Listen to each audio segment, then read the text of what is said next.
Well, I don't know about you, Scott, but for the last 2 months or so, I have felt completely and utterly overwhelmed. Yeah, whatever little modicum of free time I'm used to having, I've had none of about the past 3 weeks. And then when we get to this point, I always feel like, by the way, I'm having a Mountain Dew. That's it. Yeah, the caffeine and the sugar, and then that combined with like weeks of research that is literally overfilling my brain. Not literally. I hate it when people overuse that word, but it is literally my brain. So what's going to happen when the Mountain Dew hits and we start rolling with this is I'm just going to be like Somerton Man. Yeah, more chatty and just vomiting information. Yeah, no, and every little bit of free time you've had, you've purposely stuffed with even more TSM, the Somerton Man information. Yeah. And not only that, but we've turned some people crazy. We've, as I was mentioning to you days ago, it could be weeks, I don't even know, that we created a golem of our own called the Astonishing Research Corps, and we put a little rolled up piece of paper into its mouth that said Tamám Shud on it, and it went crazy. We thought it was going to do our bidding, and then it just kind of tore us to shreds because they dove so deep into this. We were both really astounded and astonished. Yes. I got to say, no, it became a thing of its own. They dug up so much stuff that we couldn't possibly have dug up on our own, and I'm so proud of them. And I'm in awe. I haven't actually participated as much as I've liked, but I've looked at it. I've kept up as much as I possibly could, lurking in the shadows, as you say. And, truly amazing effort on all of their parts. And you're going to hear about it tonight. We also want to thank everyone who's become a patron of the show over at Patreon. We passed our first milestone goal there, which is really helping us stay afloat. And we have the additional exciting news of being able to say that we have 2 new sponsors tonight. Yes, Mack Weldon and The Great Courses Plus. We're going to be telling you how to get promotional codes for both in tonight's episode. Please remember that supporting our sponsors, in turn, supports the show and gives us the ability to keep producing it. Well, this is going to be an exciting episode.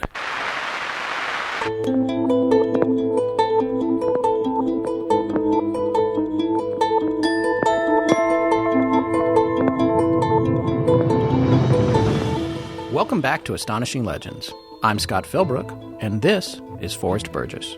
Please be advised that a search of these prints through the Identification Division of the FBI has failed to disclose any record. Sincerely yours, John Edgar Hoover. Excerpt from a January 1949 letter to the Adelaide Police Commissioner, obtained by Professor Abbott through the Freedom of Information Act regarding the Somerton Man's fingerprints. Join us tonight for the final part of our series on the Somerton Man and an in-depth look at many of the prominent theories surrounding the case. All right, so a lot of people have a lot of ideas about who the Somerton Man might have been. Yeah, but don't. Good night. Take 2 from the top. A lot of... I might keep that. No. Please don't. It's not. Everything is not gold. That's pretty funny, though. That was a lot of people have a lot of ideas about who the Somerton Man was and how he died. Boy, don't they ever. And for me, as we've gone through this, the case has reminded me very much of playing that old board game, which I used to love to play when I was a kid, Clue. Oh, yeah. Because it's very much a Colonel Mustard in the study with the lead pipe. The candlestick. Yeah. It was also a really great movie, believe it or not. Yeah, not bad. Very Michael Caine? Caine. Yes, I believe. No, so check that one out, kids. Exactly. well, one, tabletop games, family game night, that's all coming back. So even the young folks know, or should know, that the joy of these simple games that had a lot of really clever construction about them. And what Scott's talking about is that what you have of different elements, a person, all contained within, I think the common element is you're in the one house, the manor house. You must figure out who done it with these very disparate sets of elements randomly distributed. Exactly. So you have a guy, a possible guy. Who is it? Colonel Mustard? What did he have? Possibly a candlestick, a lead pipe. Yes. A book. I don't know if there was one of them, but there was not a book. No. Okay. Many things you can kill somebody with, but where, when, how, who did it? So what Scott's saying is that we've got some of these elements, but not all. That's right. And we're trying to piece this together. And when we take a look at the big picture of all the different ideas that people have about the Somerton Man, I mean, it's the story is, was it a love triangle? Was he a jilted lover? Was he a spy? Yeah. Was he a victim of a serial killer? Was Joe, the nurse, was she a serial killer? Right. There's even some people who think he was killed by the mob from Sydney by an assassin named Tamám Shud. Well, So- Tom. Yeah, M. Tom. Good old Tom Shud. Should. If you No, he should kill him, but no, that's not his last name. Oh, my God. But what he's saying is that it seems pretty, I don't want to say cut and dried, but it's like, as some people have commented, like, well, it's a dead guy on a beach, who cares? But when you start peeling back the layers of this onion, you start realizing that there's little things that shoot off into some really crazy areas. Now, one we mentioned before, the similar death with the rubaiyat on his chest. Yeah. Sorry, what'd you say to grape? Maybe a grape's not the right snack to have. It's been a wad of caramel. Yeah. Excuse me. Would you like a tablespoon of peanut butter? No. Okay.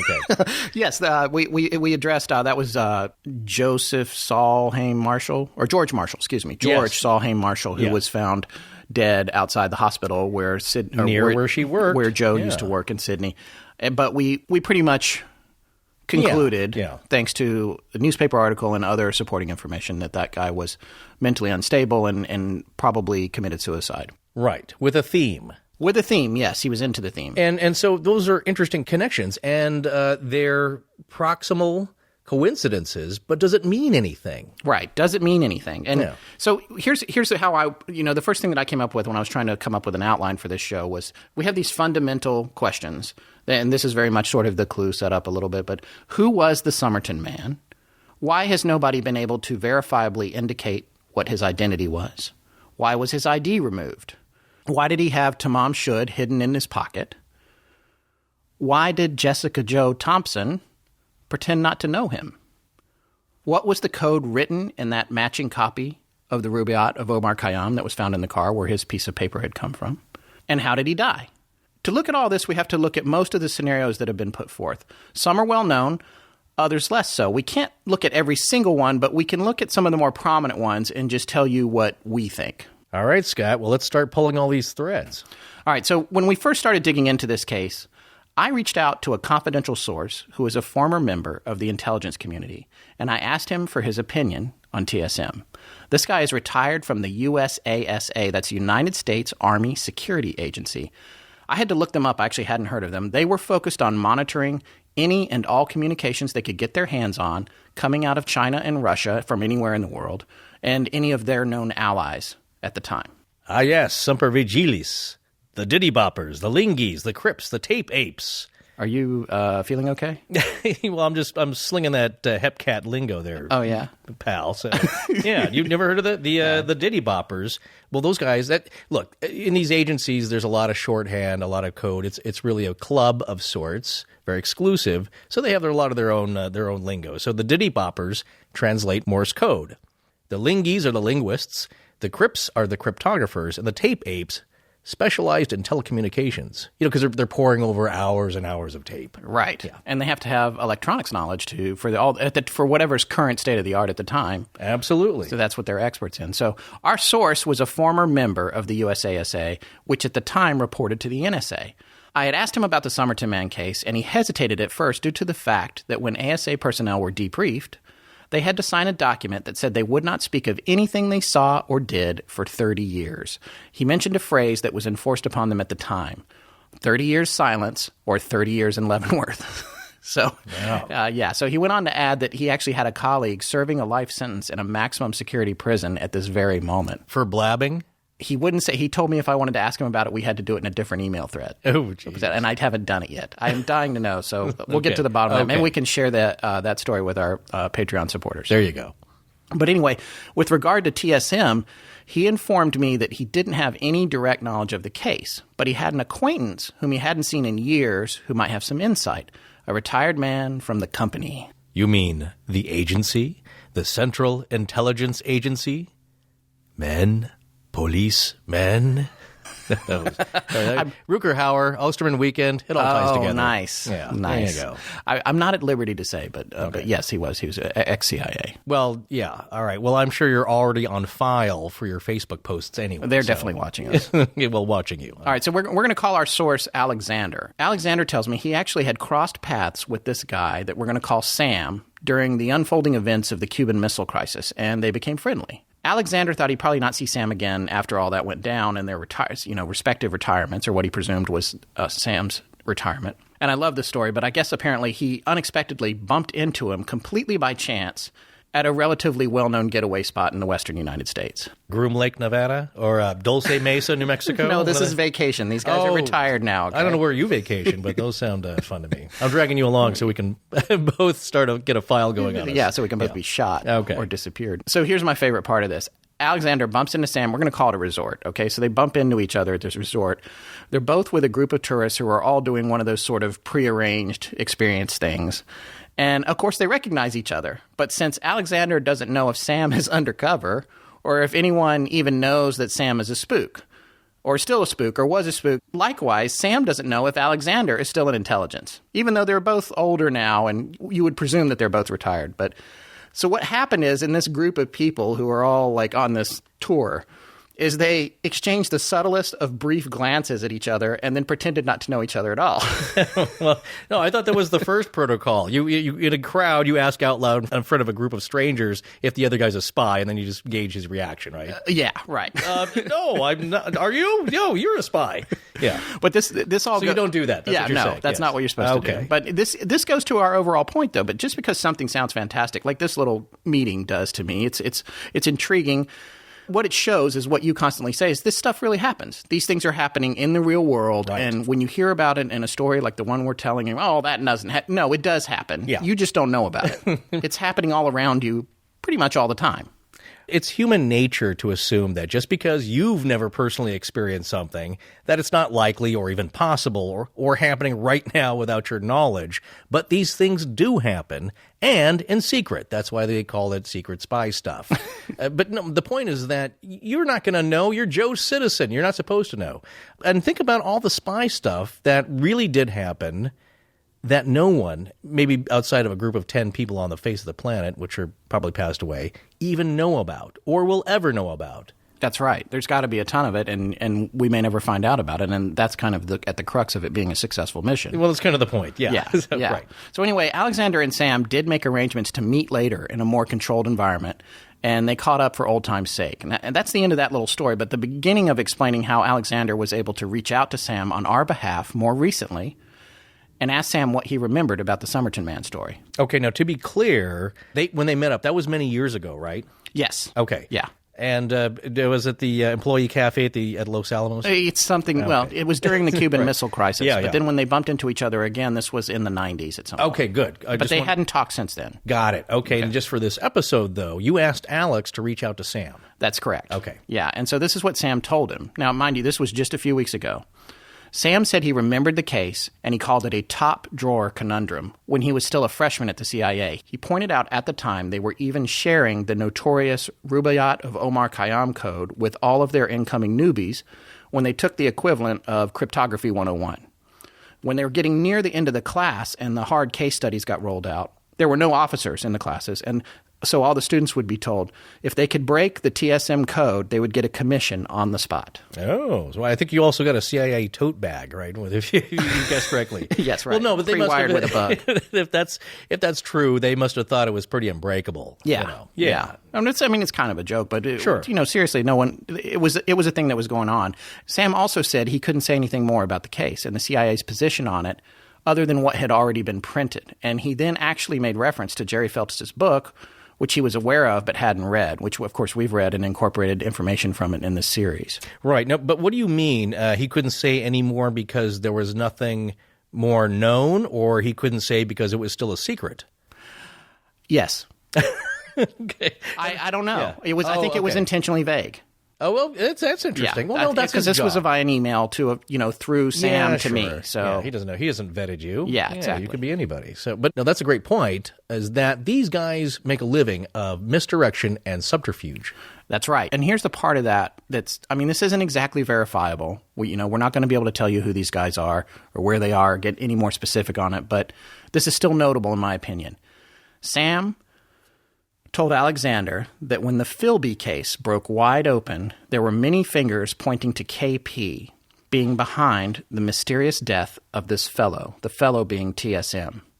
Sam also said that red herrings were abundant in the story. So, to be clear, Philby refers to a man named Kim Philby, who we're going to talk about here in a little bit. But first, I want to mention our first sponsor for tonight, Mack Weldon, which makes men's basics. And very good. Yeah, well, that's what it said on the website. I had to, how do you explain this? But you know what the best thing?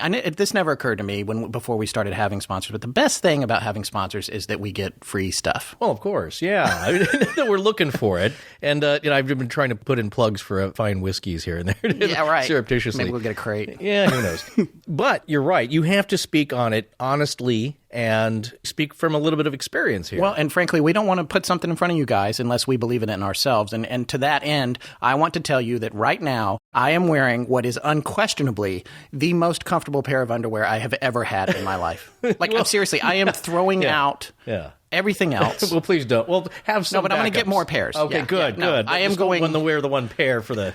They gave us a little credit. I bought a couple of pairs of underwear. Yeah. And I see that you're wearing a very smart looking T-shirt. Oh, sure. Yes, sir. I have 3 pieces here. 3 pairs of underwear? Yeah, exactly. All on the outside. No, I'm wearing 3 different items that they carry in their general line of haberdashery. Yes. I've got the Mack welded socks. They've got some funky kind of cool designs with those. Yes. Very comfortable. I'm wearing those socks as well. No, not the very pair that you have. Yeah, no, just he's wearing one. Yes. Okay, the left one. My own pair. No, I've got the boxer briefs, and they have the different styles. They've got your traditional boxers. They've got your briefs, which are kind of like more of your bikini briefs. Yes. For those guys who swing that way, and then who have way more self-confidence than I. You look good in the shower at the gym. Yeah. And then they have the boxer briefs, which are kind of a combination between the two. Well, that's what I have, and I got to tell you, I never realized I've been dealing with.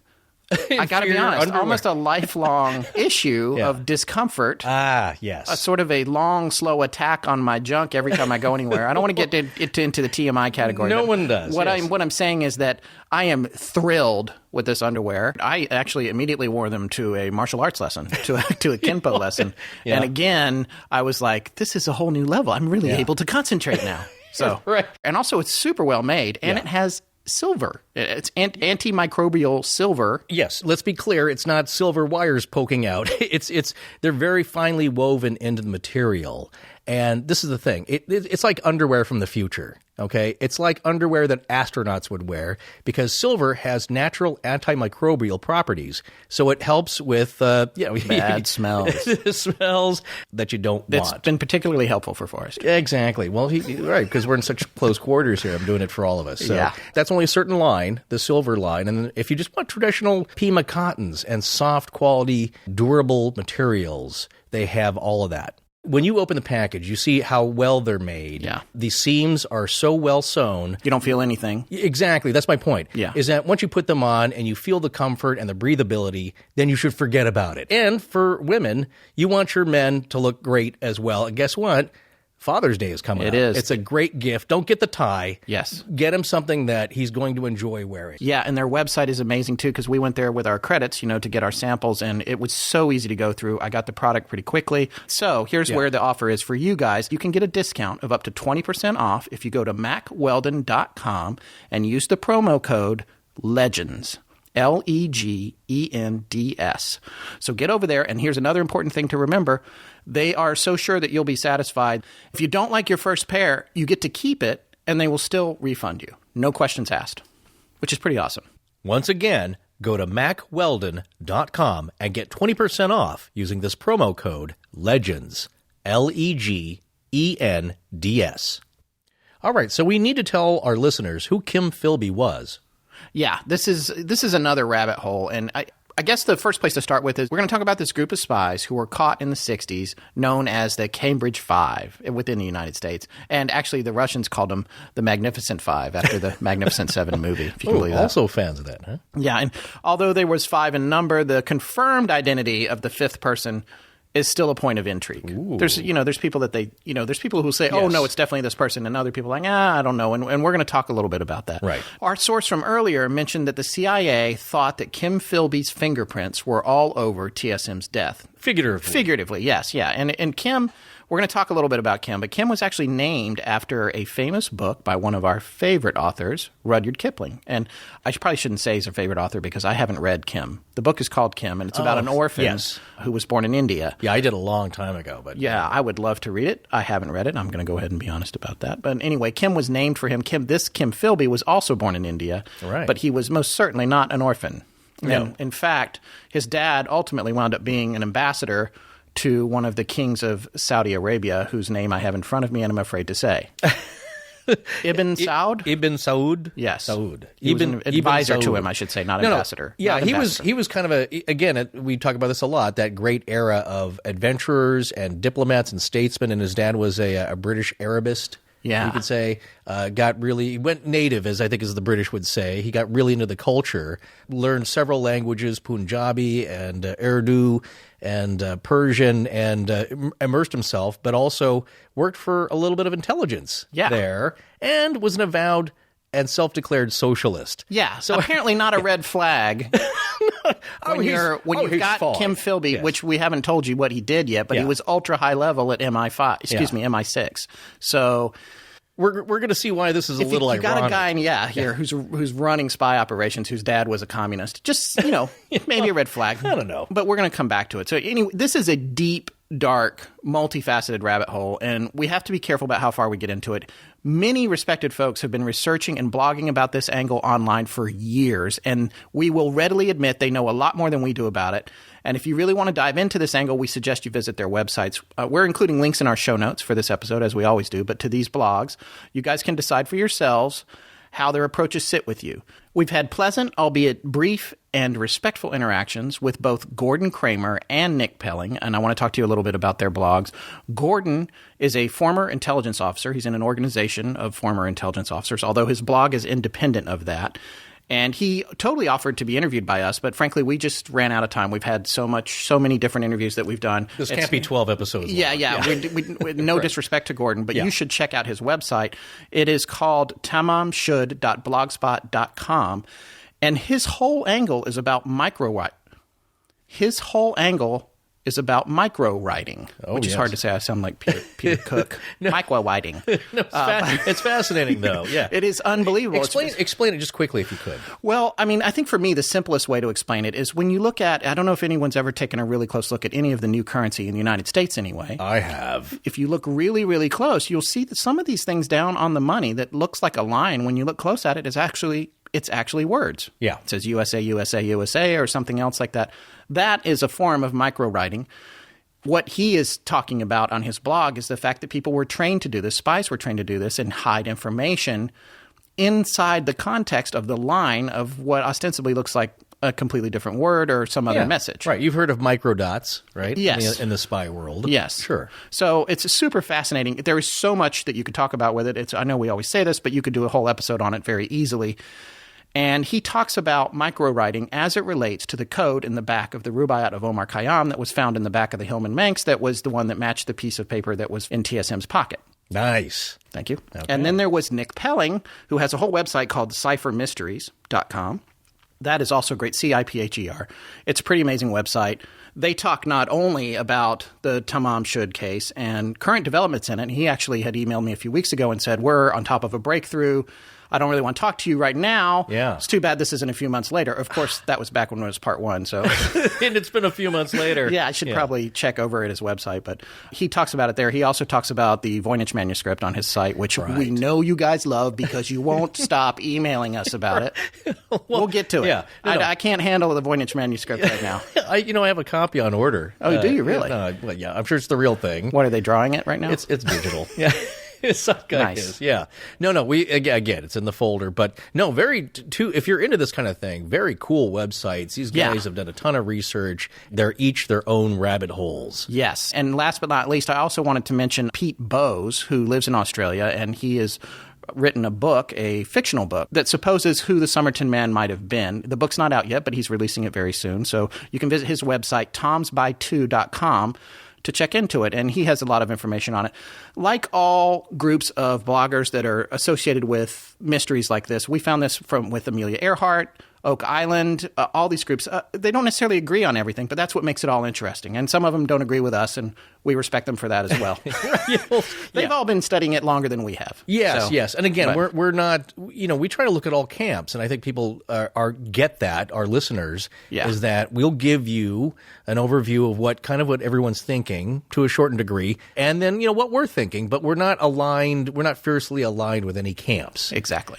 The first thing we want to do right now is talk about Kim Philby and how the rest of the Cambridge Five possibly relate to the Somerton Man's death.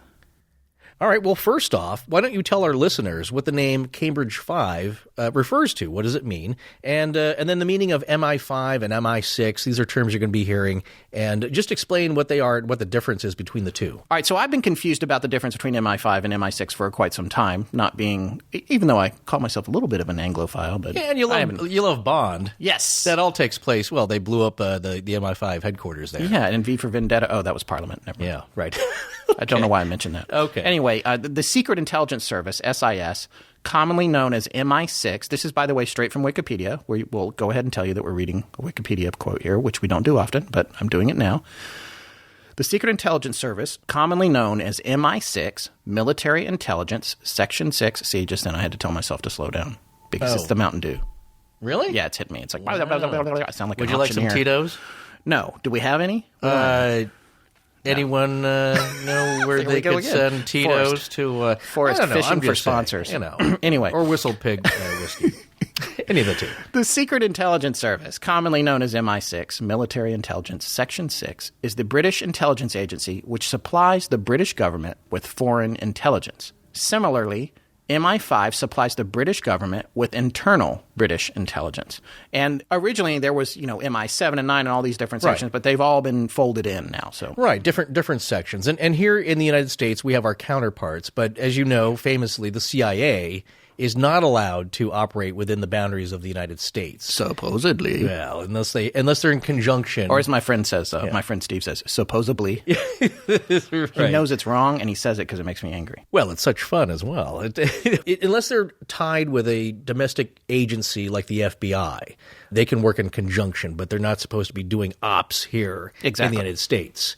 Yeah, like the black helicopters that mutilate the cows in Colorado. MK Ultra, Yeah. So, again, folks, it happens. You got to realize there wasn't much of anything prior to World War I. And I think that's when the British realized we have to get something in place here. So that was kind of the onset of the development of the secret intelligence organizations. And for the United States, it was the Office of Strategic Services, the OSS, during World War II. Because, the United States didn't have much. Right, they didn't. And apparently the reason they didn't have it was because they had this very noble sense of, a gentleman doesn't read another gentleman's mail. So we were late to the party there on the intelligence. That was something that I found out during the course. Yes, standing on ceremony, as it were. Yes, standing on ceremony. Okay. All right, so getting down to Kim Philby. Before I start talking about Kim Philby, I wanted to start with this quote I found while we were digging into this. That he said that, for me, just summed up his power as a spy. He's largely considered one of the most successful spies of all time. If you're watching Homeland, or you ever watch the series Smiley's People, or Tinker Tailor Soldier Spy, or I can't even think, every single spy thing that you've seen from the past 30 years has been rooted in the story of Kim Philby, really. Yeah, and that's the thing, is it's not sexy James Bond action, which is, we all love that, but I also love the other view of it, which is, yes, it's John Le Carré, Tinker Tailor Soldier Spy. It's it's somebody stuffing documents into a briefcase and walking out the building. And that's what he did. But he was good at it. And again, nobody expected it. All right, so here's the quote from Kim Philby. "So I set about the business of removing my own chief." That's where he was at. There was a point at which he needed to move up. He had so much power that he was going to get his boss fired so he could move up to the next position. Yes, well, with a little clandestine help from the Soviets. Yeah, so the Soviets helped him become the head of the anti-Soviet division of MI6. All right, so, and we've already said this, he is and was the most famous British spy of all time. Well, double agent. Let's make that clear. Double agent. Yeah. So you just got to Google the videos of him. He's making a speech to the Stasi about his exploits in late 1963. It's mind-boggling. There's a monument that's been erected to him in Russia. One of the things that he talks about is how easy it was to do what he did. He used to just walk out of his office with briefcases full of information and give them to his handlers. He did that for years. And this highlights the lack of romanticism in getting away with this stuff back then, and possibly even to this day. When you start to unravel the spy tradecraft and the story surrounding it, you have to keep that in mind. It's not always movie-making material, like you said a few minutes ago. Right. All right, so I'd like to read this short description of the Cambridge Five from the International Spy Museum's website. This particular article was written by Thomas Bogart. When Soviet intelligence officer Arnold Deutsch met with Cambridge University graduate Harold Kim Philby in 1934, he came right to the point. "We need people who could penetrate into the bourgeois institutions. Penetrate them for us." Philby eagerly agreed, beginning a lifelong affiliation with Moscow. The freshly minted spy also identified other potential recruits, and in short order, Deutsch managed to sign up 4 more Cambridge men: Donald MacLean, Guy Burgess, Anthony Blunt, and John Cairncross. All were dedicated communists and demanded no financial compensation for their espionage services. In time, the Soviet strategy of recruiting young disaffected members of the British elite would yield rich rewards. The Cambridge Five quickly obtained key positions in the British government and intelligence apparatus, including SIS, Foreign Intelligence, MI5, Domestic Security, and the Foreign Office. Indeed, Philby's name was floated as possible director of SIS. Over the next couple of decades, the Five did immense damage to British and Western security. Through Cairncross, Moscow learned of Anglo-American efforts to build an atomic bomb in 1941. MacLean and Burgess, both working with the Foreign Office, gave the Soviets documents of inestimable value on Allied strategy in the Korean War. And as liaison between SIS and U.S. intelligence in Washington, Philby knew of and betrayed to Moscow Project Venona. This is important. Project Venona is going to come up. The American effort to break encoded Soviet diplomatic messages. Indeed, it was Venona that brought down the Five, as Philby learned the Americans had decoded a Soviet message that referenced MacLean. He warned the latter through Burgess, but when Burgess and MacLean precipitously defected to Moscow in 1951, suspicion was cast on the remaining 3. Philby and Cairncross were forced to retire. Cairncross moved to southern France, while Philby joined his fellow spies in Moscow in 1963. Blunt eventually confessed against a grant of immunity and stayed in England. The authorities' reluctance to prosecute any of the Five has been attributed to a lack of hard evidence as well as distaste by the British upper class to confront their own. The Cambridge Five have captured the public imagination through their espionage exploits as well as their extravagant personal lives. Philby, a notorious womanizer, married 4 times and had numerous affairs. Burgess, a flamboyant homosexual, earned notoriety on the diplomatic social circuit for his heavy drinking. And Blunt, a renowned art historian, was knighted and became art advisor to Queen Elizabeth II. Yet for all their glamour, the fact remains that the Five had blood on their hands. In 1949, for example, Philby informed the Soviets of an Anglo-American scheme to infiltrate Albanian exiles as saboteurs and insurgents into communist Albania. Consequently, their mission was doomed. Dozens of them were ambushed, killed, or arrested by the Albanian secret police shortly after their arrival. Philby showed no remorse, though, telling a British journalist shortly before his death in 1988, quote, "I was serving the interests of the Soviet Union, and those interests required that these men were defeated. To the extent that I helped defeat them, even if it caused their deaths, I have no regrets." End quote. All right, so that sets the stage on the Cambridge Five. And keeping in mind that the spies in this ring were busted in stages, and there was suspicion about Philby being in the ring, but in 1955 he was actually exonerated as the 3rd man of the group. He was quoted at a press conference after that as having said, "I have never been a communist." Which he was through and through. And also, as we said before, his father, St. John, or St. John Philby, was deeply leaning left, shall we say. And also remember, this was horribly embarrassing to the British intelligence community. So they just kind of wanted, I think, to forget about it. Yeah, and Philby, as a matter of fact, one of the things he said about why it was so easy for him to be successful was that they couldn't fathom that this aristocratic man of this class level would possibly ever be a spy, and it's why he wasn't really vetted or checked out. It's like, oh, he's got his bona fides. Let's, sure, run everything. Yeah. Well, yeah, because it's standing on ceremony. They're so entrenched in history and class culture that it's impossible. It's inconceivable. You're right. So now, even after Philby had been exonerated that first time, the new director of MI6 was convinced he was dirty, and he was still going after him. Now, you have to keep in mind, by the way, MI5 deals with domestic threats, and MI6 deals with international threats. Right. So Philby possibly gets word that they're still after him in 1962 in Beirut, where he'd been working as a journalist as his cover for MI6. And in January of 63, he stood his third wife up for a dinner party and, according to Philby himself, left for Odessa on a Soviet freighter that departed so quick it left cargo behind on the docks in disarray. And the Soviets didn't confirm his defection until July of that year, when they announced that he had been given Soviet citizenship and political asylum. So, Scott, what is the connection then to the Somerton Man? Well, I'm sure there's those that would disagree with me, but I find the connection to TSM kind of tenuous. Yeah. Beyond some geographic connections and, of course, timing. There are those that make a connection from Philby to a man named Roger Hollis. Yes. Hollis was a British journalist and was the director of MI5 for 9 years, from 1956 to 1965. So Hollis was the director of MI5 in 1963 when Philby was working in Beirut for MI6.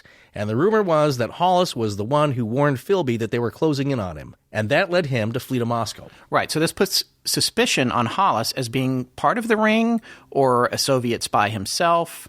Or maybe it was just friendship, who knows. But the thing about this that's interesting is that after Philby had left and the other two had been arrested, there were continued high-level intelligence failures. So somebody was still causing problems from the inside. All right, now pay attention, because this is how it connects to Australia. Hollis traveled down there with the director of MI5, Sir Percy Sillitoe, after the Venona project revealed that there was a Soviet spy ring operating out of the Soviet embassy in Australia and Canberra. Right, so listen to this excerpt from the Journal of Contemporary History, Volume 35, Number 2, from April 2000. In March 1948, Sir Percy Sillitoe, Director General of MI5, flew to Australia to inform its Prime Minister, J.B. Chifley, that a spy ring had been detected operating out of the Soviet embassy in Canberra. The details Sillitoe produced were vague and no suspect could be arrested. Then chaos broke out. The Pentagon banned all information flowing to Australia. Australian, British, U.S. relations became strained.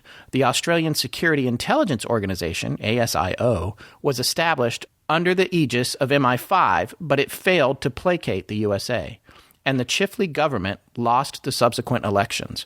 What was behind these espionage sensations? The defection of the KGB man in Canberra, Vladimir Petrov, in 1954, was expected to produce the insider's expose on local spying, and although suspected spies were paraded, nothing happened. Then, in 1996, everything was made clear.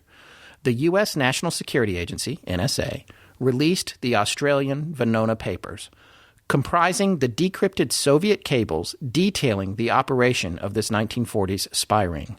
They had been sealed in the NSA's most secret archives for 50 years to avoid compromising all SIGINT, that's signal intelligence, work. The exploration of these events by Australian historians has hitherto been handicapped by a lack of knowledge about the detail of this missing intelligence dimension. The revealing of that secret now provides the opportunity for these disjointed events to be viewed in their proper Cold War perspective.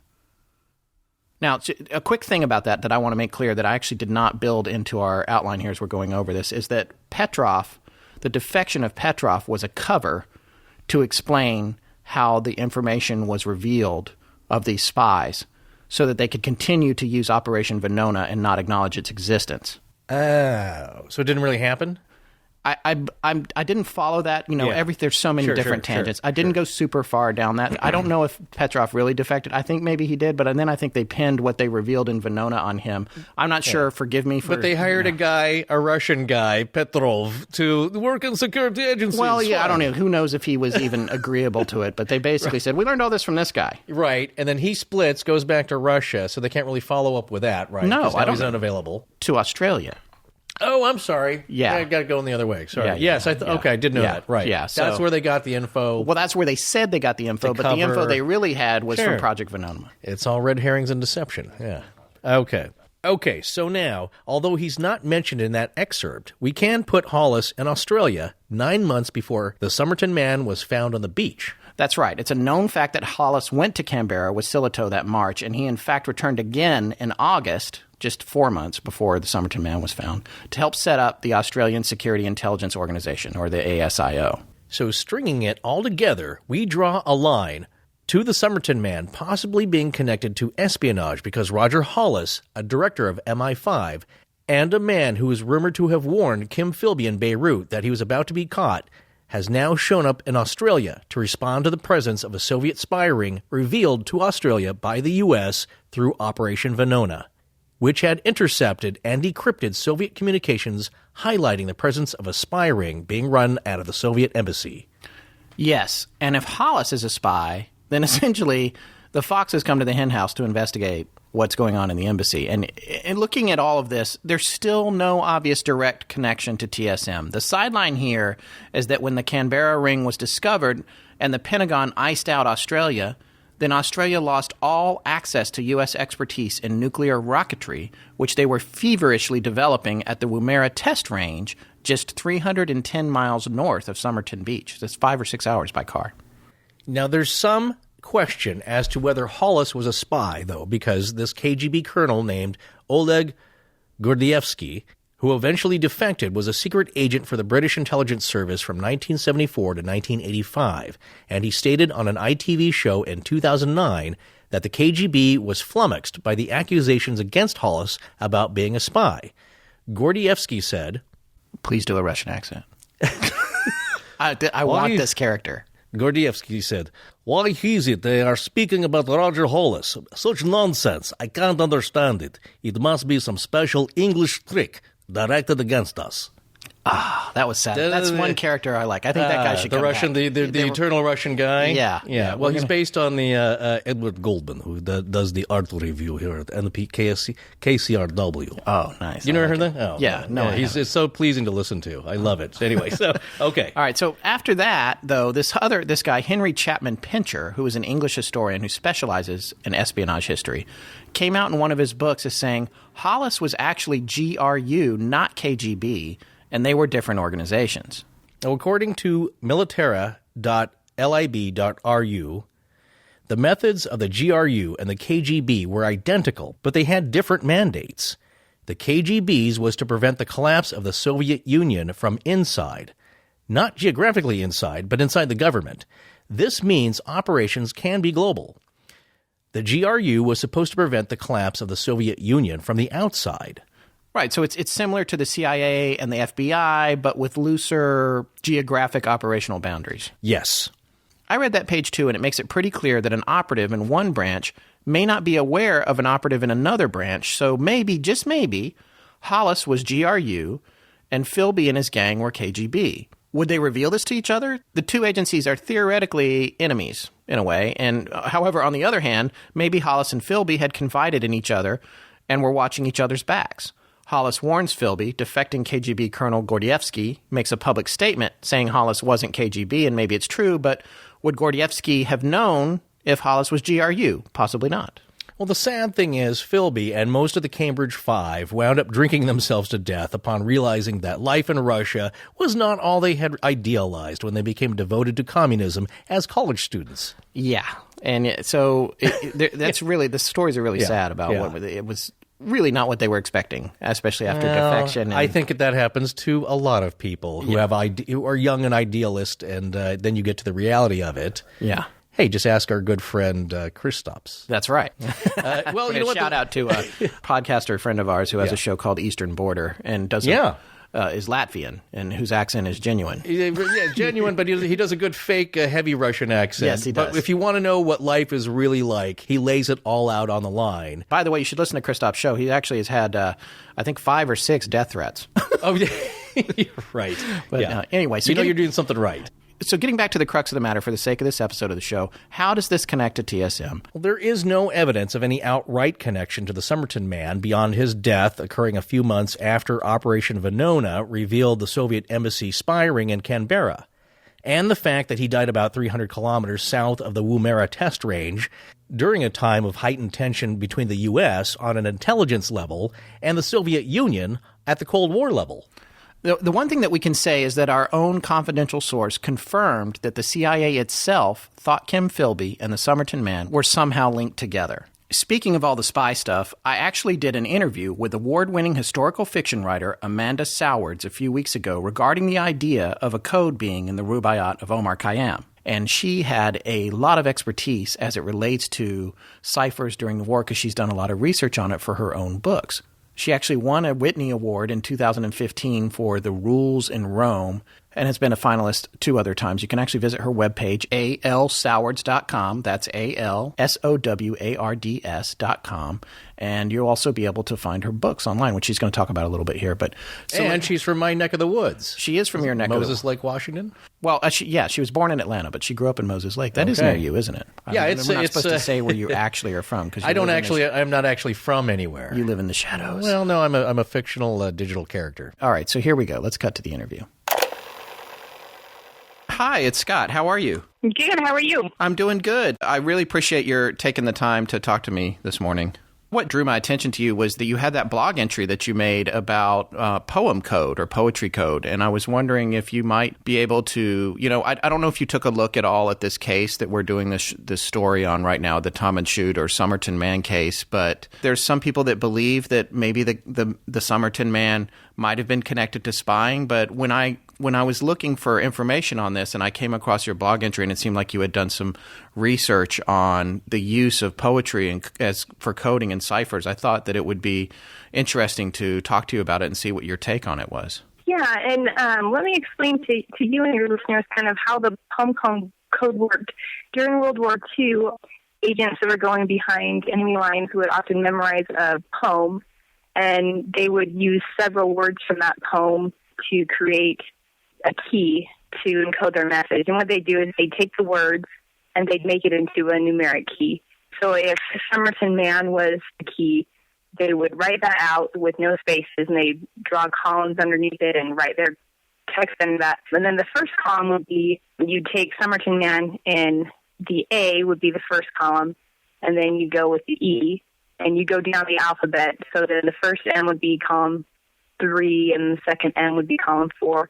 And so on. And then once you've done that, you take the columns. So all the letters under A would be, you'd write those out first, and then under E. And sorry, it's not great to explain it verbally. It's better visually. But they would do that. It was called transposing the message. They would do it with double transposition. So they do that twice. Okay. And basically you end up with a word scramble. Right. They would encourage agents to have, I think, 200 or 300 words, so that it was difficult to break. It wasn't impossible to break. German cryptographers broke them fairly frequently. And so eventually they went from poem codes to what they called worked out keys, and then they started with the numbers. They didn't have to have the words from the poem. And that made it a little more secure. So if an agent was captured, they wouldn't remember what the numbers were, whereas if they were captured and they had a poem code, the Gestapo could break them and find out what their code was, and they could break past messages as well. Whereas with the worked-out keys, it was harder to break past messages. But even with these worked-out keys, they usually had them on silk handkerchiefs or something like that. So if those were lost, they usually had a poem code for backup. And that was fairly common as the encoding method got more and more advanced and harder to break. By the end of the war, kind of an early Cold War, for the time around the Somerton Man, my guess is they would probably be using one-time pads. Right. One-time pads, they used almost like a dictionary where there was a number for a word or a phrase, and then they would take those numbers based on what they wanted to say, and then they'd either add or subtract numbers. Okay. And the one-time pad was telling them kind of what to add or subtract. Those were practically impossible to break unless you repeat it over and over again. So I know the Soviets got into a little bit of a problem with that, having others break their codes because they were using their one-time pads more than once, and they were only supposed to use them once. Okay, so what she's saying right here actually exactly refers to Operation Venona. Yeah. And the reason that they were able to break the codes coming out of the embassy in Canberra was because they were somebody was reusing one-time pads. Right. I don't know if she's specifically talking about that, but that when she said, I know the Soviets got in trouble because they were reusing one-time pads, that is what allowed them to decode the information coming out of the embassy that we referred to earlier. Yeah, that's a big thing to note here is you want to avoid any kind of detectable pattern because all patterns eventually become detectable. And the Nazis got in trouble with that because there was one radio operator that kept using the sign-off phrase, Heil Hitler. And once you have that and you know what those letters stand for, boom, you have a way in. Good point. Okay, let's get back to the interview. Yeah, and so when I look at the Somerton Man case, a poem code would be possible, especially for a backup. It probably wouldn't be their primary encoding method, and how the book can be involved in that. I mean, there's a huge variety of ways that you can use a book to encode a message. You can, say page 1, paragraph 2, word 3, and have a one-time pad that adds something to that.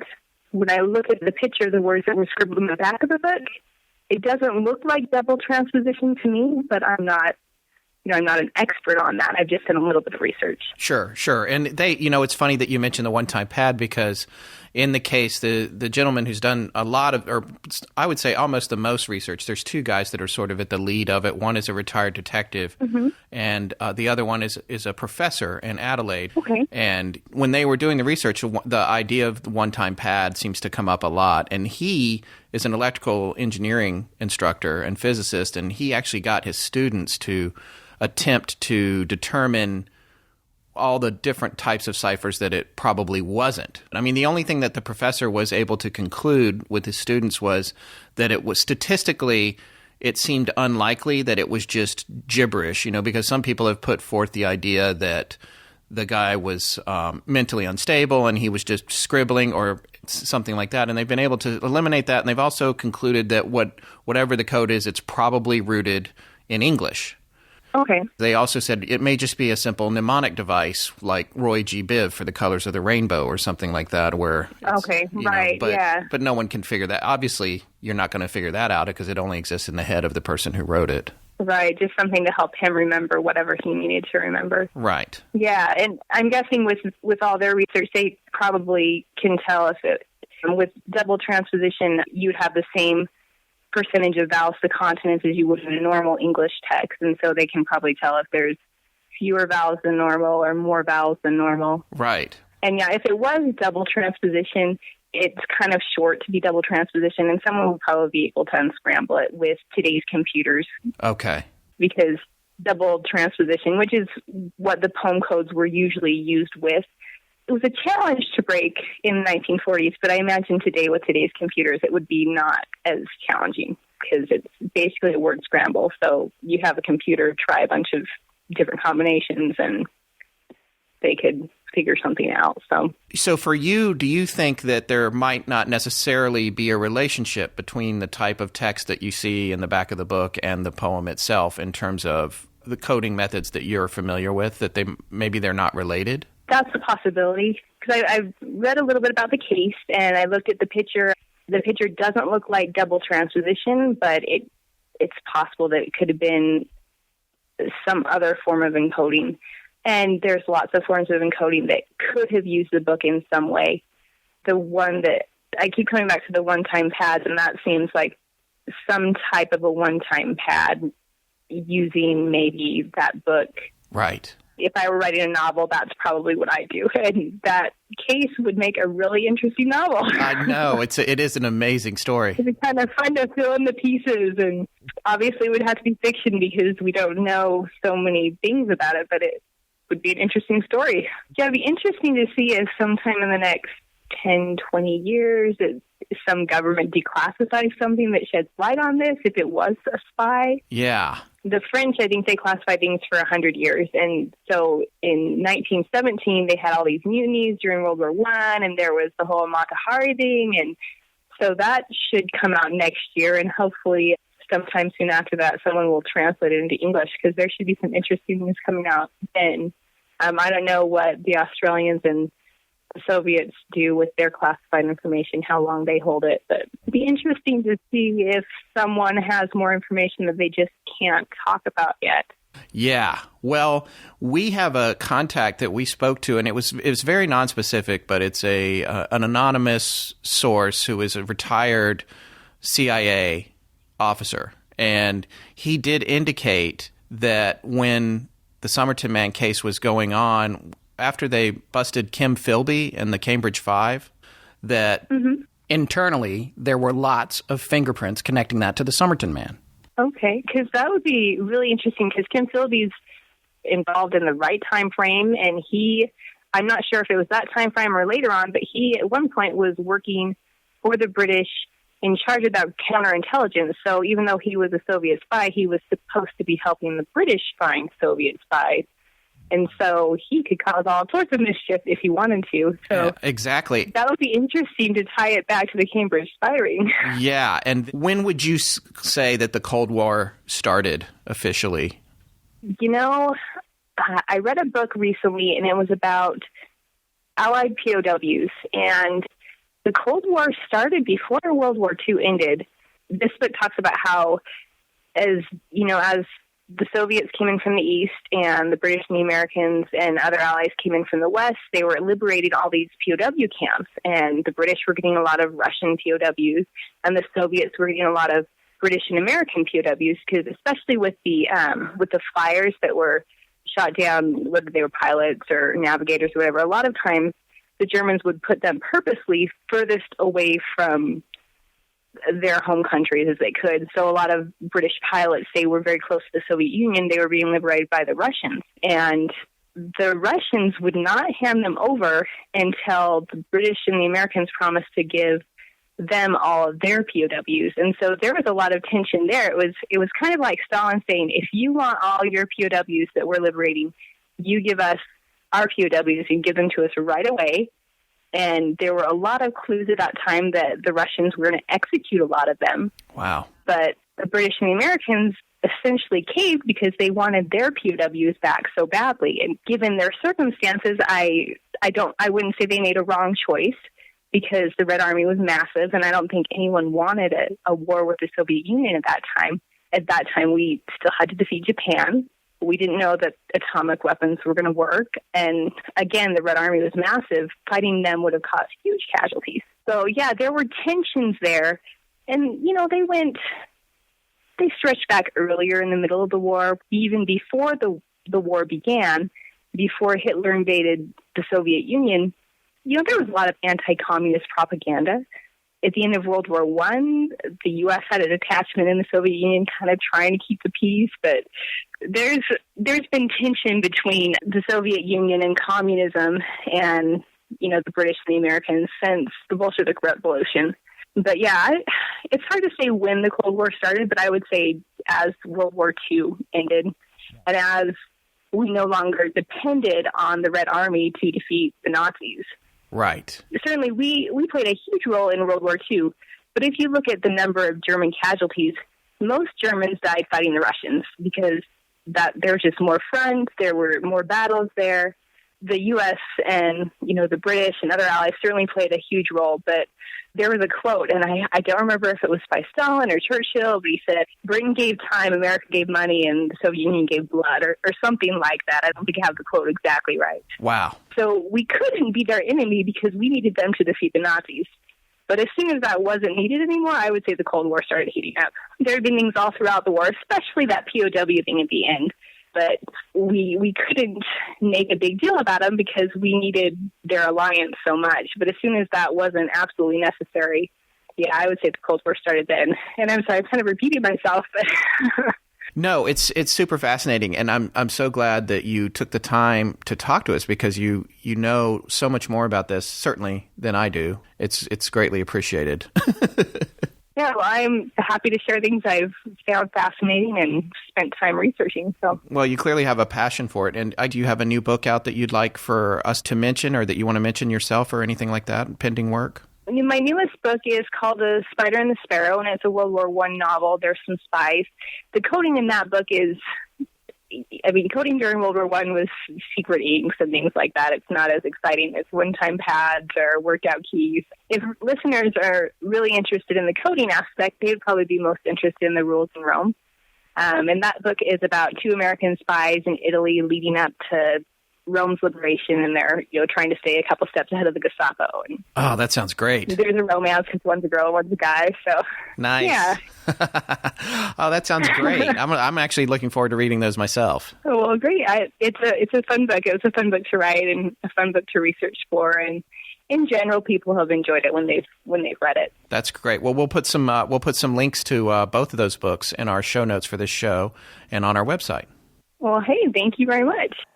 So that was A.L. Sowards, and she's a truly talented and remarkable person. She had a lot of interesting information that really shed light on the one-time pad description.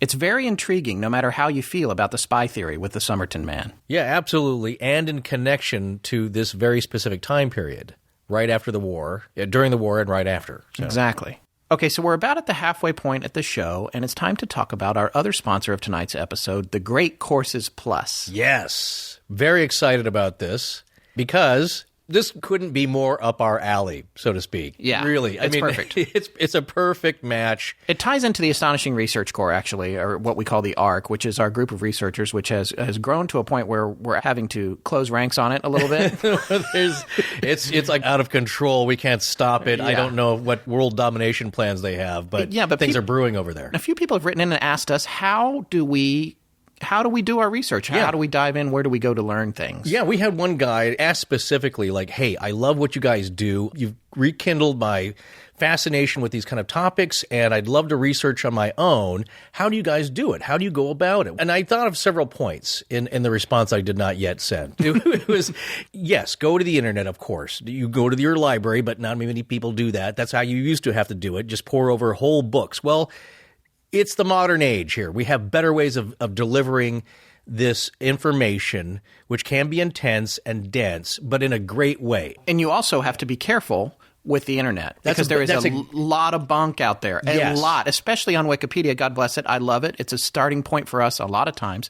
But there's a lot of misinformation there or things that aren't properly cited. And you can, when you're really trying to look into something and dig into it, you can compile a whole bunch of information that is ultimately kind of completely useless if you're not careful. Absolutely. No, absolutely. I was going to say that is that you need a verifiable source. You know what I want, Scott? I want an authority. And this is an authority delivery system. It really is. Any subject. Yeah. The Great Courses Plus, what's really unbelievable about it is it's access to over 6,000 lectures with 500 different types of courses. And these lectures are given by accredited college professors who are experts in their field. What we used to have when you didn't pay attention, you didn't read the book, and you had to do the report, when I was in college anyway, you went and you got the Cliff's Notes, right? Cliff's Notes. I don't know if there's people are still using them, but it's like, oh, Othello, I was supposed to read Othello. You get the Cliff's Notes, you get this little thing that tells you all the highlights, and it takes about 10 minutes to read. It's just enough to sort of get a D on the exam.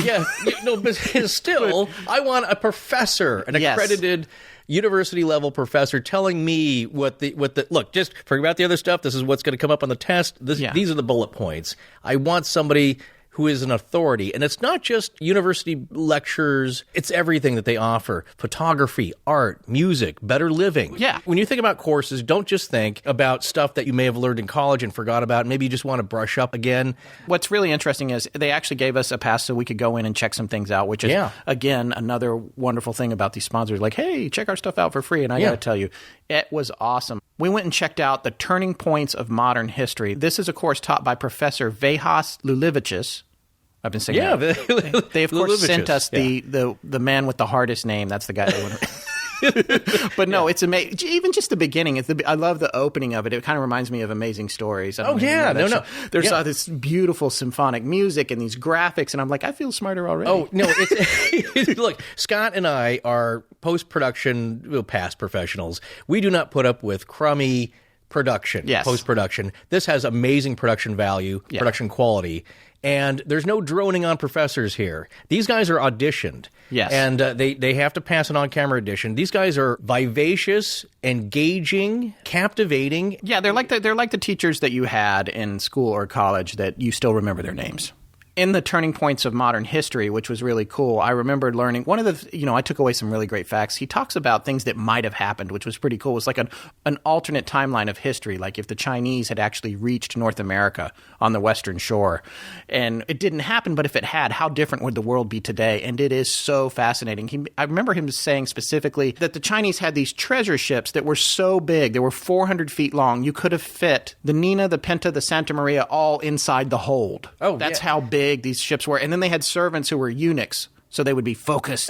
I mean, it's just so crazy. And on the ship, it's like the doctors, translators, astrologers, pharmacists, navigators. I was like, the first thing that came to mind actually when I heard about this was Battlestar Galactica. You know, everybody, well, yeah. But it was so cool. And the class is only the first lecture, it comes in series. You can watch them whenever you want. It's only 30 minutes at a time. That's the great designation, is that the Great Courses Plus is a streaming service to anything you own. Your phone, your tablet, your laptop. When you're driving home, why listen to PM Drive Radio or just the traffic report? Learn something. Yes, because you can watch. That's important too. You can watch video and see the professor, but you can also listen to it as streaming audio. Yeah, no, that's what we were saying earlier. The graphics really illustrate the message. They show you maps, interesting photos that go along with it. It really helps to drive it home. That's why I like sitting down, totally focused on my laptop to see the graphics. But again, you can just watch it on your tablet. You can stream it from any of your mobile devices. Yeah. So it's super convenient. Yeah. So if you really thought you could dazzle all your friends at your nerd parties that you're going to, if you're listening to our show and you're an expert on Amelia Earhart or Oak Island or the Somerton Man, you can now go even further. Well, no, you can go authentic and get you can get some real knowledge. Like you said, bona fides later. So the great thing, like we said, is we got to check it out for free, and now you guys, our listeners, get to check it out for free as well. Exactly. If you're looking for a way to start and you just want to brush up, there's no better way. This is it. So the Great Courses Plus is offering you guys a chance to stream hundreds of their courses, including Turning Points in Modern History that we were just talking about, a $215 value for free. All you have to do is go to greatcoursesplus.com/legends. Start watching today. That's thegreatcoursesplus.com/legends. All right, now for the fun part. Wild speculation. Well, it's one of the most dynamic, maybe the most intriguing and dynamic angle of this whole story, the spy stuff. I want everybody to take a listen to this little piece of Kate Thompson, who was Jessica's daughter, talking about Jessica. It's from 60 Minutes Australia. Just listen to this little section. She certainly said once she was teaching English to newly arrived migrants, and at the time there'd been a small group coming from Russia into Australia, and as she said to me, surprised that I could still quite understand Russian.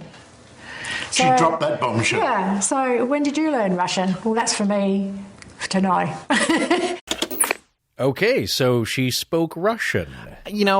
I don't know. It's an interesting statement, but it could mean anything. I mean, Kate could be embellishing. This story has become so romanticized, and the people that are involved in it all have varying degrees of what they want to get out of it and what they want, how they want people remembered, especially when it's your own family. Absolutely. But Kate clearly thought that her mom might have been a spy. Yeah. But there's not a whole lot of evidence for it, I think, even within the family necessarily. It's not like she went on a vacation to Moscow or anything. Right. But when you drop little bomblets like that, it will tug you in a certain direction. When you say, well, I think my mom taught Russian immigrants how to speak Russian, and she was surprised how much she remembered from her days. Like, what do you mean? What? Yeah. What spy days? What are you talking about? So here's the thing, though. If Jo was a spy, what if she did work for the Soviets, for example?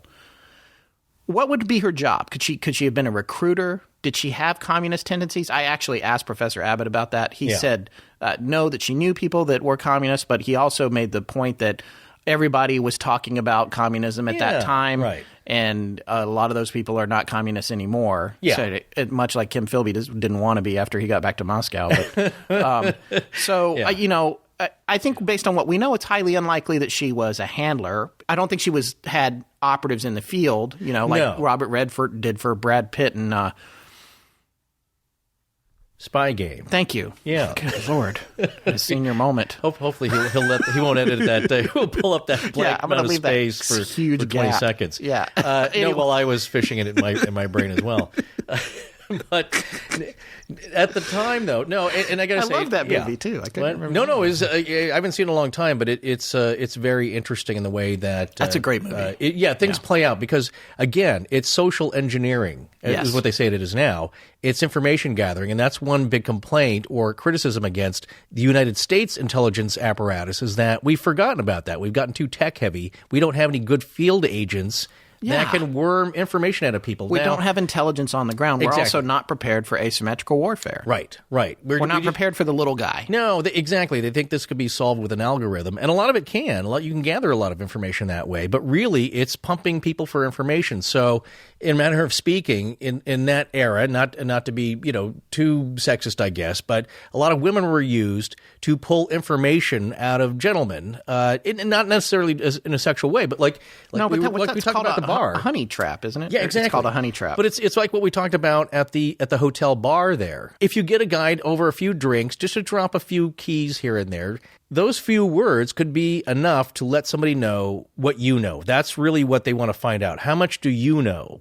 And what do you know about? A guy sits down with an intelligent, personable young lady, might spill a few beans here and there, trying to impress her. Well, those are the techniques that were actually used. So what's her role? Could she have been an assassin? I always think of, who I think of is Loretta Stellino, the woman assassin in The Sting. She tried to kill. Again, we're talking about Redford for some reason. Yes, that's right. Well, no, Netanyahu dressed up as a woman, and actually, when he was with the Mossad. He did? And he was much younger than I'm sure. But no. Why do you know these things?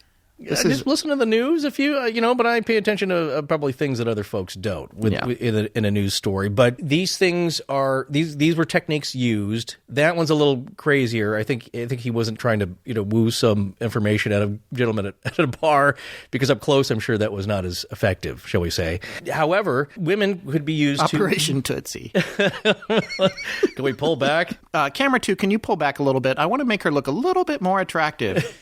How far back can you go? And then he says, "How do you feel about Cleveland?" That's right. I've seen it that many times. Oh, yes. Tootsie's a great movie. It is. Well, look. All right.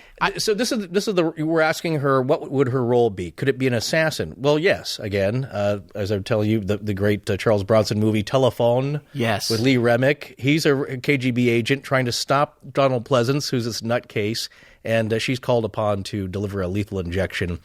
But she's a CIA operative. Pleasance is apparently running around activating sleeper agents who were hypnotized, and all he has to do is call them up and say a magic phrase, and then the guy goes crazy and blows something up. Well, we'll be getting in that in another episode as far as deep cover triggers. Yeah. But in any case, she could have been trained for that. Certainly not, and it would be probably poisons. Something a lady could deliver. Well, and I want to talk a little bit about this, about the likelihood of an assassin. Because people, assassins, it's far-fetched. I want you to take a listen to this for a second. We found a transcript of a CIA file titled A Study of Assassination. This is a 19-page typewritten file. It was part of a collection of CIA documents pertaining to operations PB Fortune and PB Success, which it's all about peanut butter sandwiches, I guess. But anyway, no, these were CIA code names of 1952 through 1954 attempts to topple the Guatemalan government under the democratically elected president, Jacobo Arbenz Guzman, and was authorized by President Truman. So, and here's my point. There were 58 redacted names in this document. All people the CIA had put on a list to be assassinated. This is 58 people that the government, or a branch of the government, an intelligence agency, is saying need killing. That means there are real assassins. There are assassins out there for both sides. And look at Litvinenko, what happened to him after he said bad things about Putin. I love you, Putin. And he gave him the tea, and he even knew it happened. Didn't matter. Well, yes, the assassinations do happen on every side in every agency. Think of Georgy Markov. Remember, he was the Bulgarian dissident journalist. Is this the umbrella thing? Yes, classic. What's ricin or ricin? It was ricin, but it was a micro pellet fired from the tip of a specially designed umbrella manufactured by the KGB, who were in cahoots. I think the Bulgarian secret police or their intelligence apparatus wanted to get rid of this guy. Asked the Russians for some help. It's like, yeah, sure, here's an umbrella. That sounds crazy, but it happened. And, right. and a little short while later, he died of ricin poisoning. Yeah. Again, from a pellet. I thought he was jabbed with it. I think he was standing on a bridge.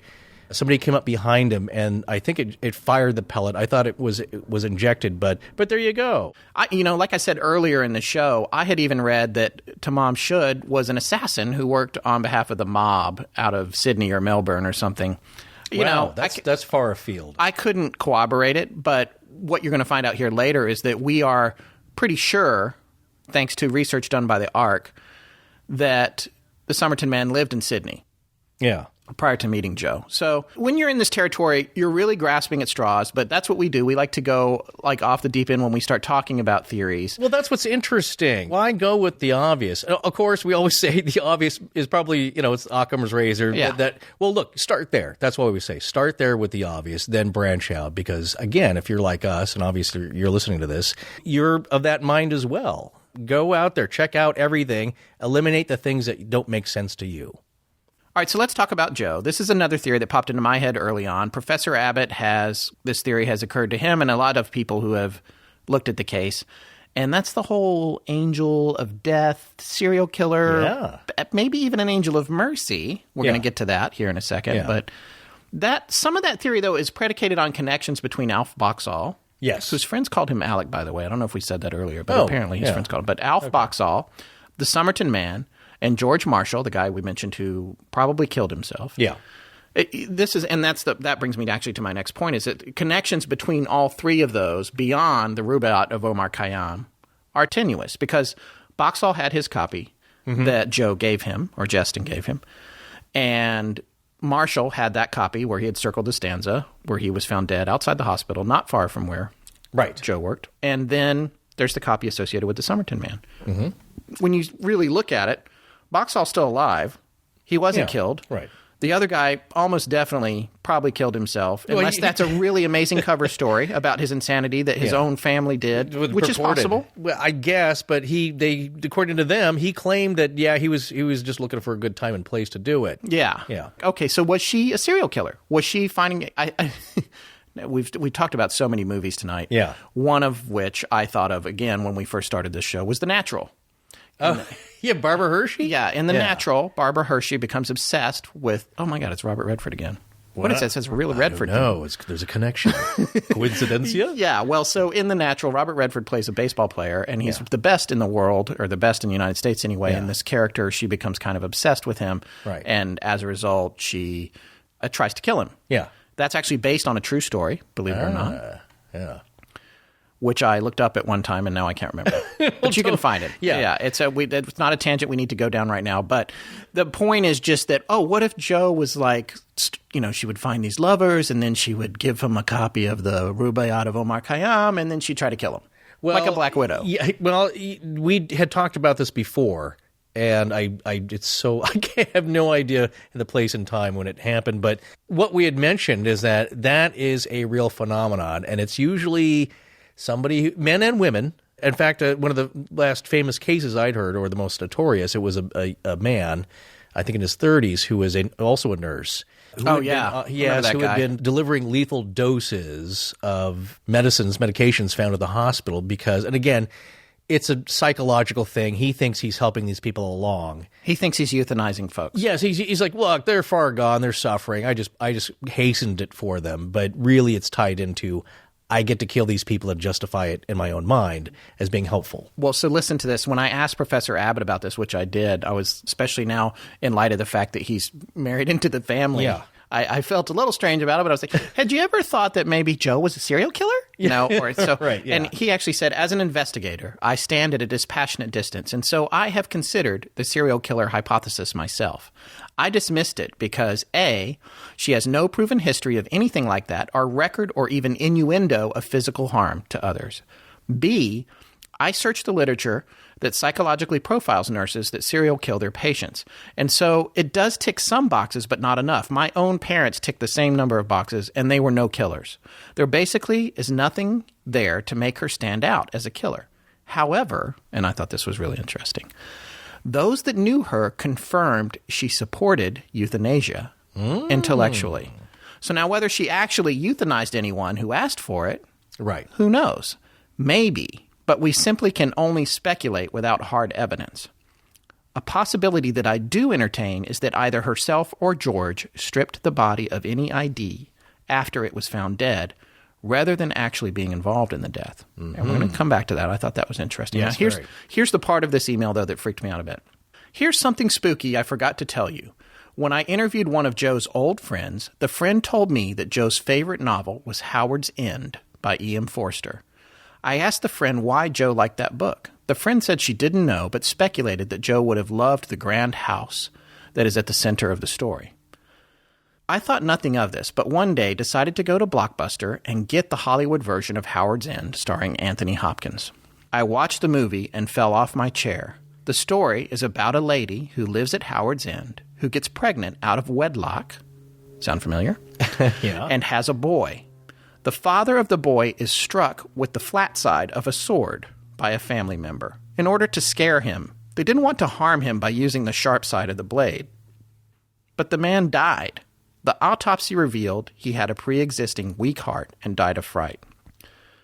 Could this be Joe's way of telling us it was all an accident? Did TSM have a pre-existing illness that she maybe gave him a tablet to help, but he died because she accidentally misdiagnosed the problem? Or was it not an accident, and the book was used to fuel a fantasy that it was all an accident to blunt the guilt? Don't know! ! Best Derek.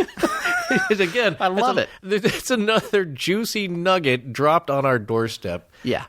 By Professor Derek Abbott, we just love this because it's like, what? It's like, no, I mean, who knows? Again, Yeah. and he was just as bewildered.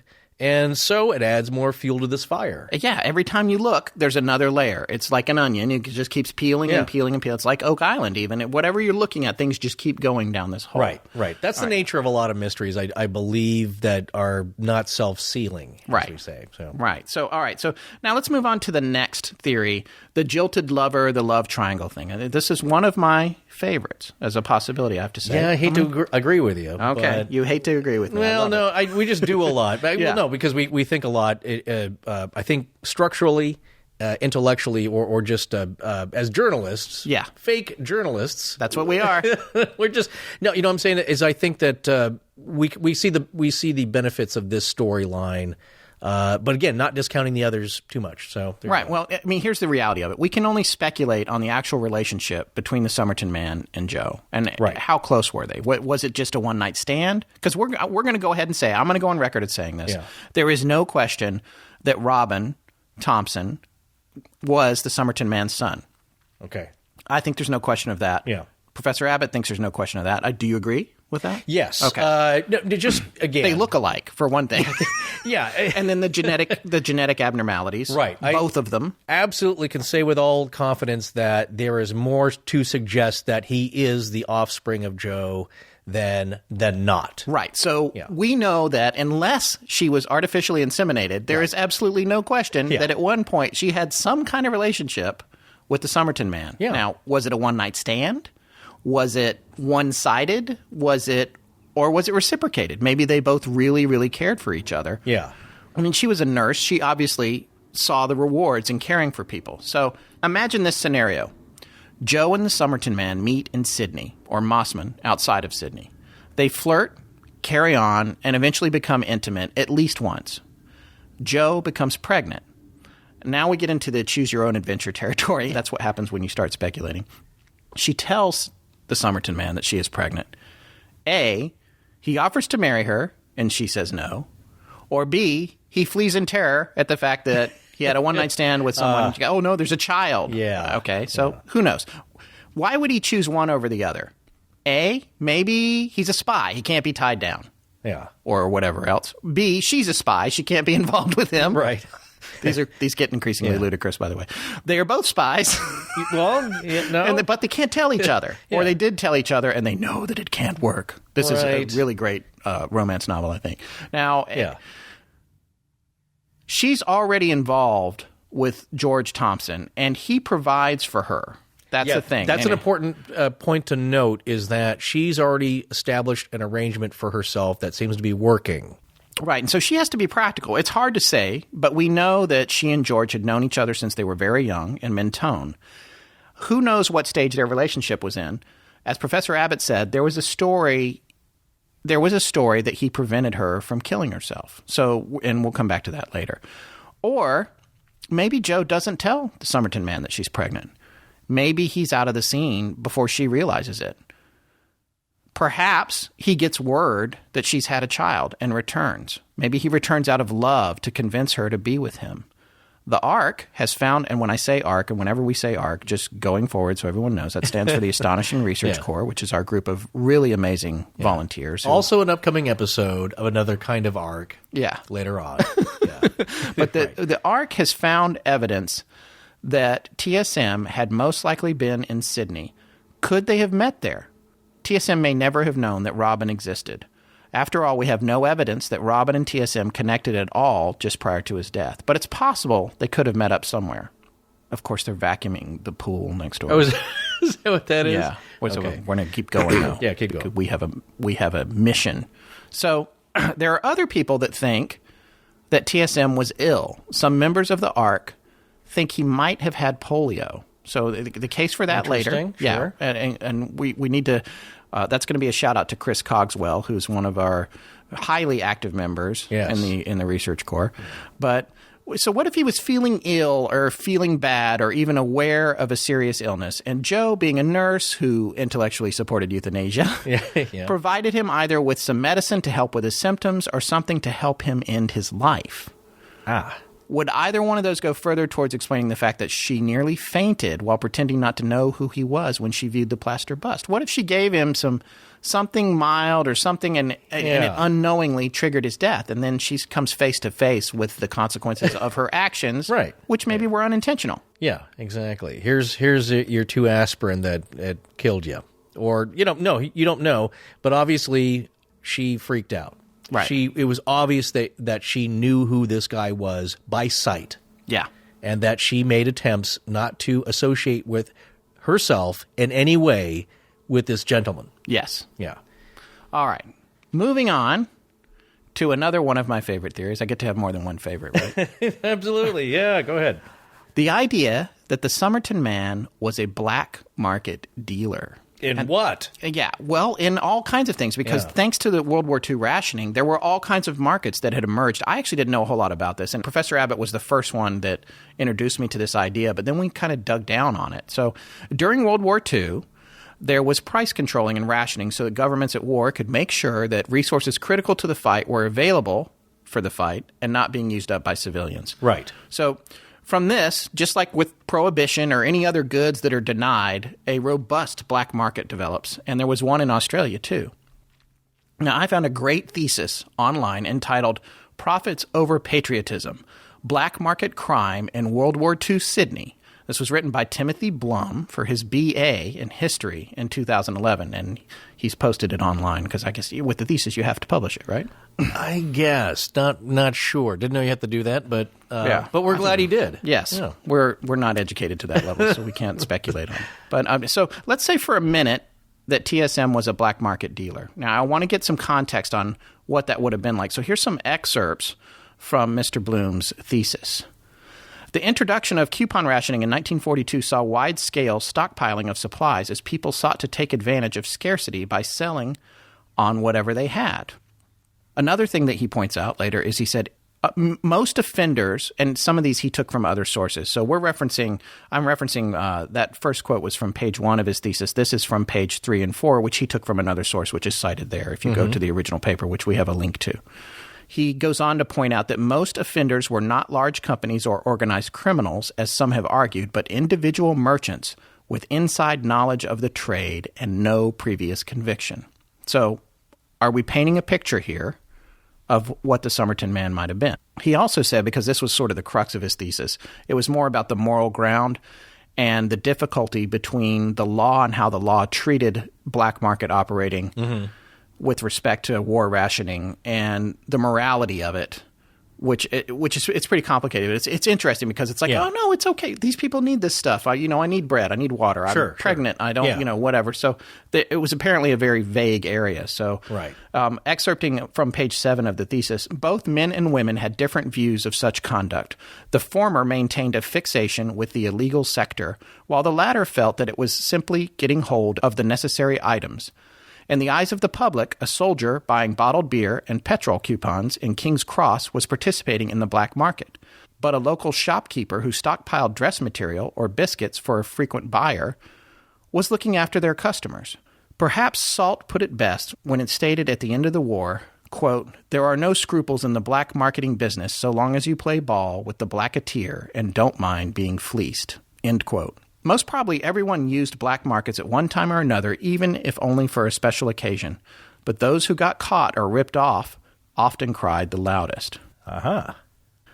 On page 8, there's an additional quote. It says, "People who are mentioned in this thesis," and that's actually a reference to another thesis that he's referencing, but with few exceptions, "are not professional criminals, but seemingly honest citizens." So I'm reading this thing about the black market in Sydney when I come across some particularly fascinating tidbits. The first one is that there was a lot of black market activity happening on the wharves. Mm-hmm.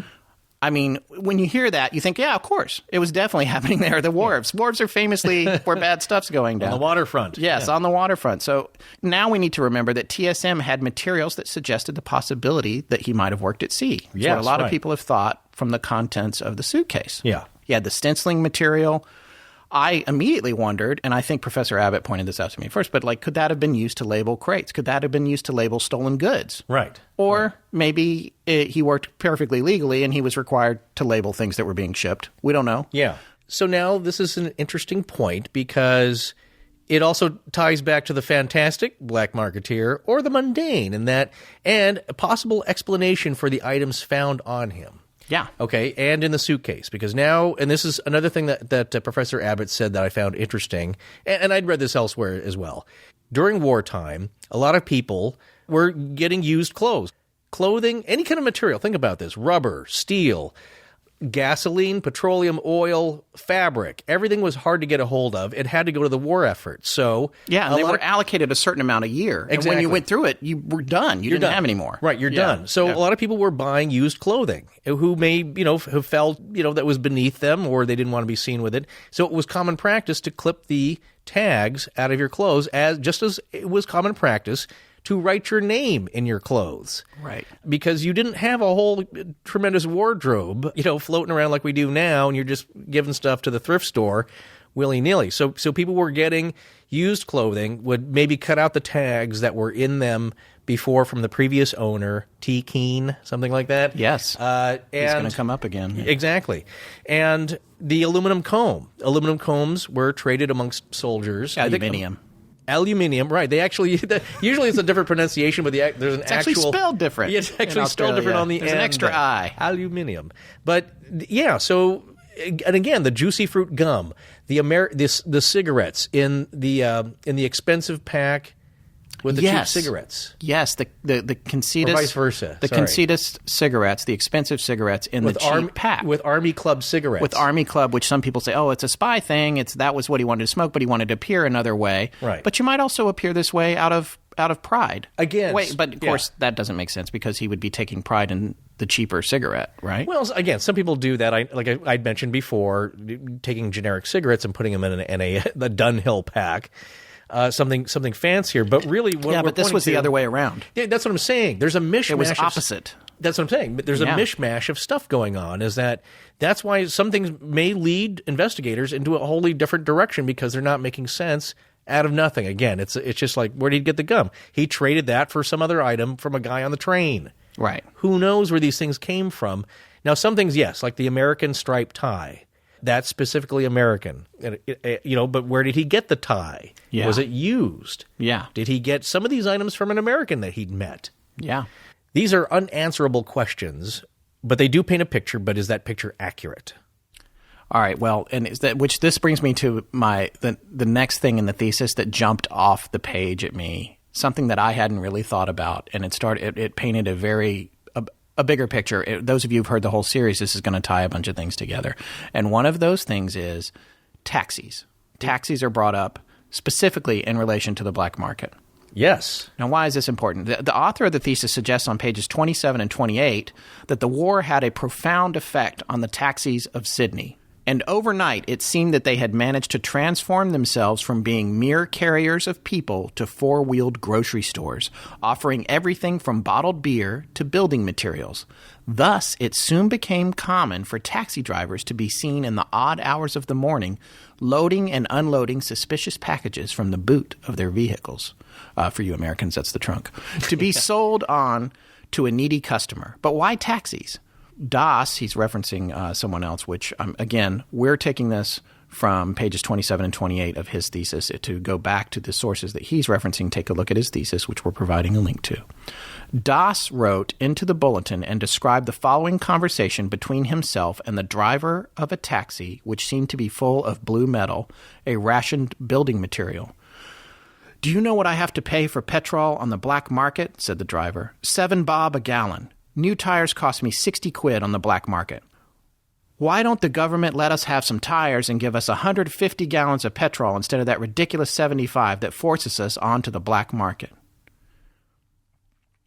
If taxis were forced onto the black market by restrictive rationing, it certainly did not help matters that there were large numbers of U.S. servicemen willing to pay large sums of money for whatever they could get. Nor should it be surprising that taxi drivers seemed well represented in syndicates dealing in petrol, especially when it is factored in that the returns were high and public transport restrictions forced most people to pay for whatever transport they could get. All right, so you need to see that thesis. We're providing a link to it. It has a complete list of all the author's sources. It's 120 pages, 20,000 words, I remember him saying. All right, so why did this jump out at me? Here's the curious thing. George Prosper Thompson, Joe's husband, and the person who raised Robin as his own son, was a taxi driver. And when he and Joe were growing up in Mentone, according to Abbott, he was known as the man who could get you anything. Yeah.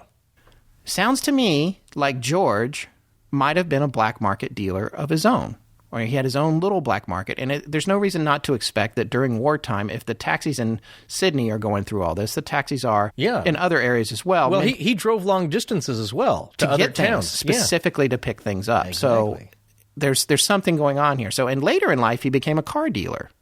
So my question is, could Thompson have been a blacketeer himself, which is what they called him, a black market racketeer? So that then raises the specter for me that Thompson and the Somerton Man knew each other, possibly from their younger days. What if the whole affair was a love triangle rooted in black market culture? What if TSM was a friend of George's and he and Joe had an affair? Now, we know George and Joe had kind of a loosey-goosey relationship, but if TSM and Joe had been involved, might that have made George upset? So Professor Abbott said that as near as we can tell, Joe and George started getting involved in one way or another around 1947. Joe left Sydney in November of 1946. Thanks to researcher Chris Cogswell from the ARC, we've been able to backtime the likely conception of Robin based on his July 1947 birthday. Chris took into account natural variances and pregnancy links, and was able to conclude that Robin was likely conceived between October 7th and November 10th of 1946. By that deduction, Joe left Sydney pretty much as soon as she found out she was pregnant. She did not go directly to Adelaide, by the way. She went to Mentone, home, where she grew up, and where George grew up too and had been the cab driver. George and Joe then moved to Adelaide, and he opened a car dealership. Now, this is pure speculation, but what if when George found out that TSM was the father of Robin, and TSM tried to reinsert himself into the picture, George somehow killed TSM or had him killed through black market connections, possibly with ties to organized crime? Now, I'm not casting aspersion on George's character. I want to be totally respectful to him and to his surviving family. I'm just putting out a theory. I have nothing to base this on. This is pure conjecture on my part. I just want to make that absolutely clear. But what if George and Joe conspired to hide TSM's identity to protect themselves from a murder charge? Also, by this time, George was a full-blown car dealer with a showroom and everything. He was running what on the surface would have been a respectful business. And Professor Abbott has made it clear to me that they had money. They had good money. She dressed very fashionably. There was a lot of income. I'm wondering if George was a successful black market, blacketeer. Mm-hmm. He saved up his money from doing that with his cab work during the war rationing and all that. And then he used that money as seed money to start his business. Just, as a car dealer where he had the showroom and everything. Yeah. I think it's obvious you can make it a connection to him, even on the up and up in a certain way, but he was ferrying supplies between customers and towns. And I think that's a good – the man who could get you anything, I think that's what that means. All right, so I want to talk a little bit about possible methods of death, which we looked at a lot. When the ARC first started this investigation, we went pretty far down this road, but I don't feel like it was super fruitful, so I don't want to spend a ton of time on it. But there's been speculation over poison versus natural causes, and possibly even suicide. The ARC did come up with 2 possible medical conditions. One Chris Cogswell came up with, and I came up with the other one, I'm proud to say. Oh, very good for you. But I stumbled across it. It wasn't through any super brilliant deductive work. You stumbled upon. One thing I want to read a little bit about the poison idea here. This is something that Tess had worked on earlier, and she provided this link when she was doing early research on this. She found some information that was on a website called Everything Explained Today, and then it had a subheading for the Tamám Shud case. Tamám is misspelled, by the way. It wasn't how to poison your one-time lover? Yeah. So I'm going to read this excerpt here. It says, Cedric Stanton Hicks, professor of physiology and pharmacology at the University of Adelaide, testified that of a group of drugs, variants of a drug in that group he called number 1, and in particular number 2, were extremely toxic in a relatively small oral dose that would be extremely difficult, if not impossible, to identify, even if it had been suspected in the first instance. He gave the coroner a piece of paper with the names of the 2 drugs, which was entered as Exhibit C18. The names were not released to the public until the 1980s, as at the time they were quite easily procurable by the ordinary individual from a chemist without the need to give a reason for the purchase. The drugs were later publicly identified as digitalis and ubain, both of which are cardinalide-type cardiac glycosides. He noted the only fact not found in relation to the body was evidence of vomiting. He then stated its absence was not unknown, but that he could not make a frank conclusion without it. Hicks stated that if death had occurred 7 hours after the man was just seen to move, it would imply a massive dose that could still have been undetectable. It was noted that the movement seen by witnesses at 7 p.m. could have been the last convulsion preceding death. Cue sirens. Early in the inquiry, Cleland stated, quote, I would be prepared to find that he died from poison, that the poison was probably a glucoside, and that it was not accidentally administered. But I cannot say whether it was administered by the deceased himself or by some other person, end quote. Despite these findings, he could not determine the cause of death of the Somerton Man. Aha. So that's just there were a lot of people that thought digitalis might have been involved, but it would have had to been, according to Tess, it would have had to have been small doses given over a long period of time. Right. It just, for me, it seems unlikely. Yeah, you know what? But not any more unlikely than a lot of the stuff I've said in the past 20 minutes. It's all unlikely. All very unlikely. But no, here's a good point. And yet another James Bond reference. Yeah. With digitalis, there are very dramatic and distinct side effects. Yes. That happen to you when you're being poisoned. You remember Daniel Craig, Casino Royale? Yes. The first one, he's at the bar, shaken, not stirred. Do I look like I give a damn? Yeah. Well, that's what the lady pours into his martini, his Vesper martini, I believe. I think that's the case, is that it was digitalis. Right. So, and that's the thing about digitalis that you have to remember. It screws up your heart to such a degree that you are sweating, blurry vision, you're going nuts. Yeah. Heart is racing, and it's just going all over the place. You're not comfortably lying with your head crooked against the seabed wall, right, having a smoke. Right. He'd probably, like James Bond, like Daniel Craig, he'd probably be going kind of goofy, which would have been noticed by the passersby. This guy's thrashing around wildly, vomiting, and that's the thing. He had the pasty in his stomach, no vomiting. Right. So that's one major thing that's not happening. No diarrhea either, which I kind of left that out of here because it's unpleasant. Gross. Yeah, sure. Yeah, but there wasn't any. It wasn't cited, and it is a side effect of many poisons. Right. The one thing that keeps coming back to me as far as the medical conditions was a tremendous amount of congestion and inflammation. Speaking of inflammation, one of the things that that we all know was that he had an enlarged spleen, and there's been all this speculation about this, and we're going to get to what the ARC found out about it, specifically Chris found out about it. But I want to mention something that I came across with regard to the enlarged spleen, and that was miliary tuberculosis. Oh. This is a form of TB that is the result of the Mycobacterium tuberculosis traveling to extrapulmonary organs such as the liver, spleen, and kidneys. Patients with – this is from the Wikipedia page, by the way. I am reading excerpts from that page right now. Patients with miliary tuberculosis range from experiencing nonspecific signs, Example, the presence of coughing and enlarged lymph nodes.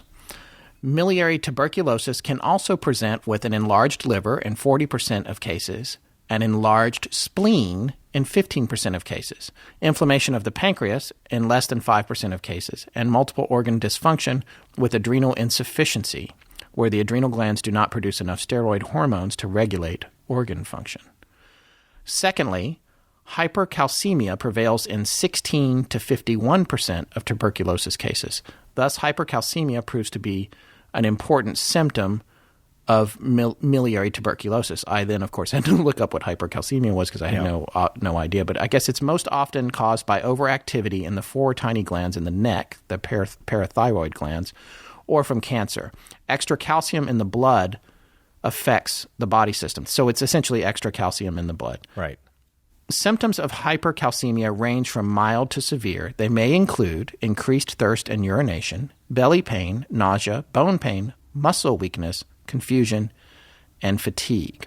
Thirdly, choroidal tubercules, pale lesions on the optic nerve, typically indicate miliary tuberculosis in children. These lesions occur in one eye or both. The number of lesions varies between patients.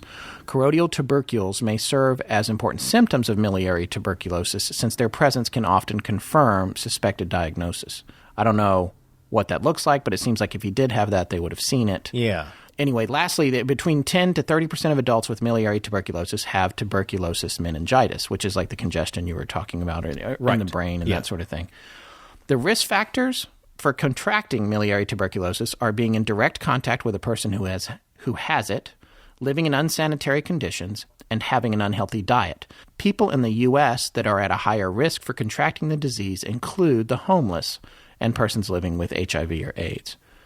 So he was a drifter, or he seemed to be maybe a little bit of a drifter, or sort of, so there are some things here. And the final thing I want to read about is the mortality. If left untreated, miliary tuberculosis is almost always fatal. Although most cases of MT are treatable, the mortality rate among adults is 25 to 30%. This is in modern times, mind you. Mm-hmm. One of the main causes for these high mortality rates includes late detection of disease caused by nonspecific symptoms. The nonspecific symptoms include coughing, weight loss, or organ dysfunction. These symptoms may be implicated in numerous disorders, thus delaying diagnosis. Misdiagnosis with tuberculosis meningitis is also a common occurrence when patients are tested for TB, since the 2 forms of TB have high rates of co-occurrence.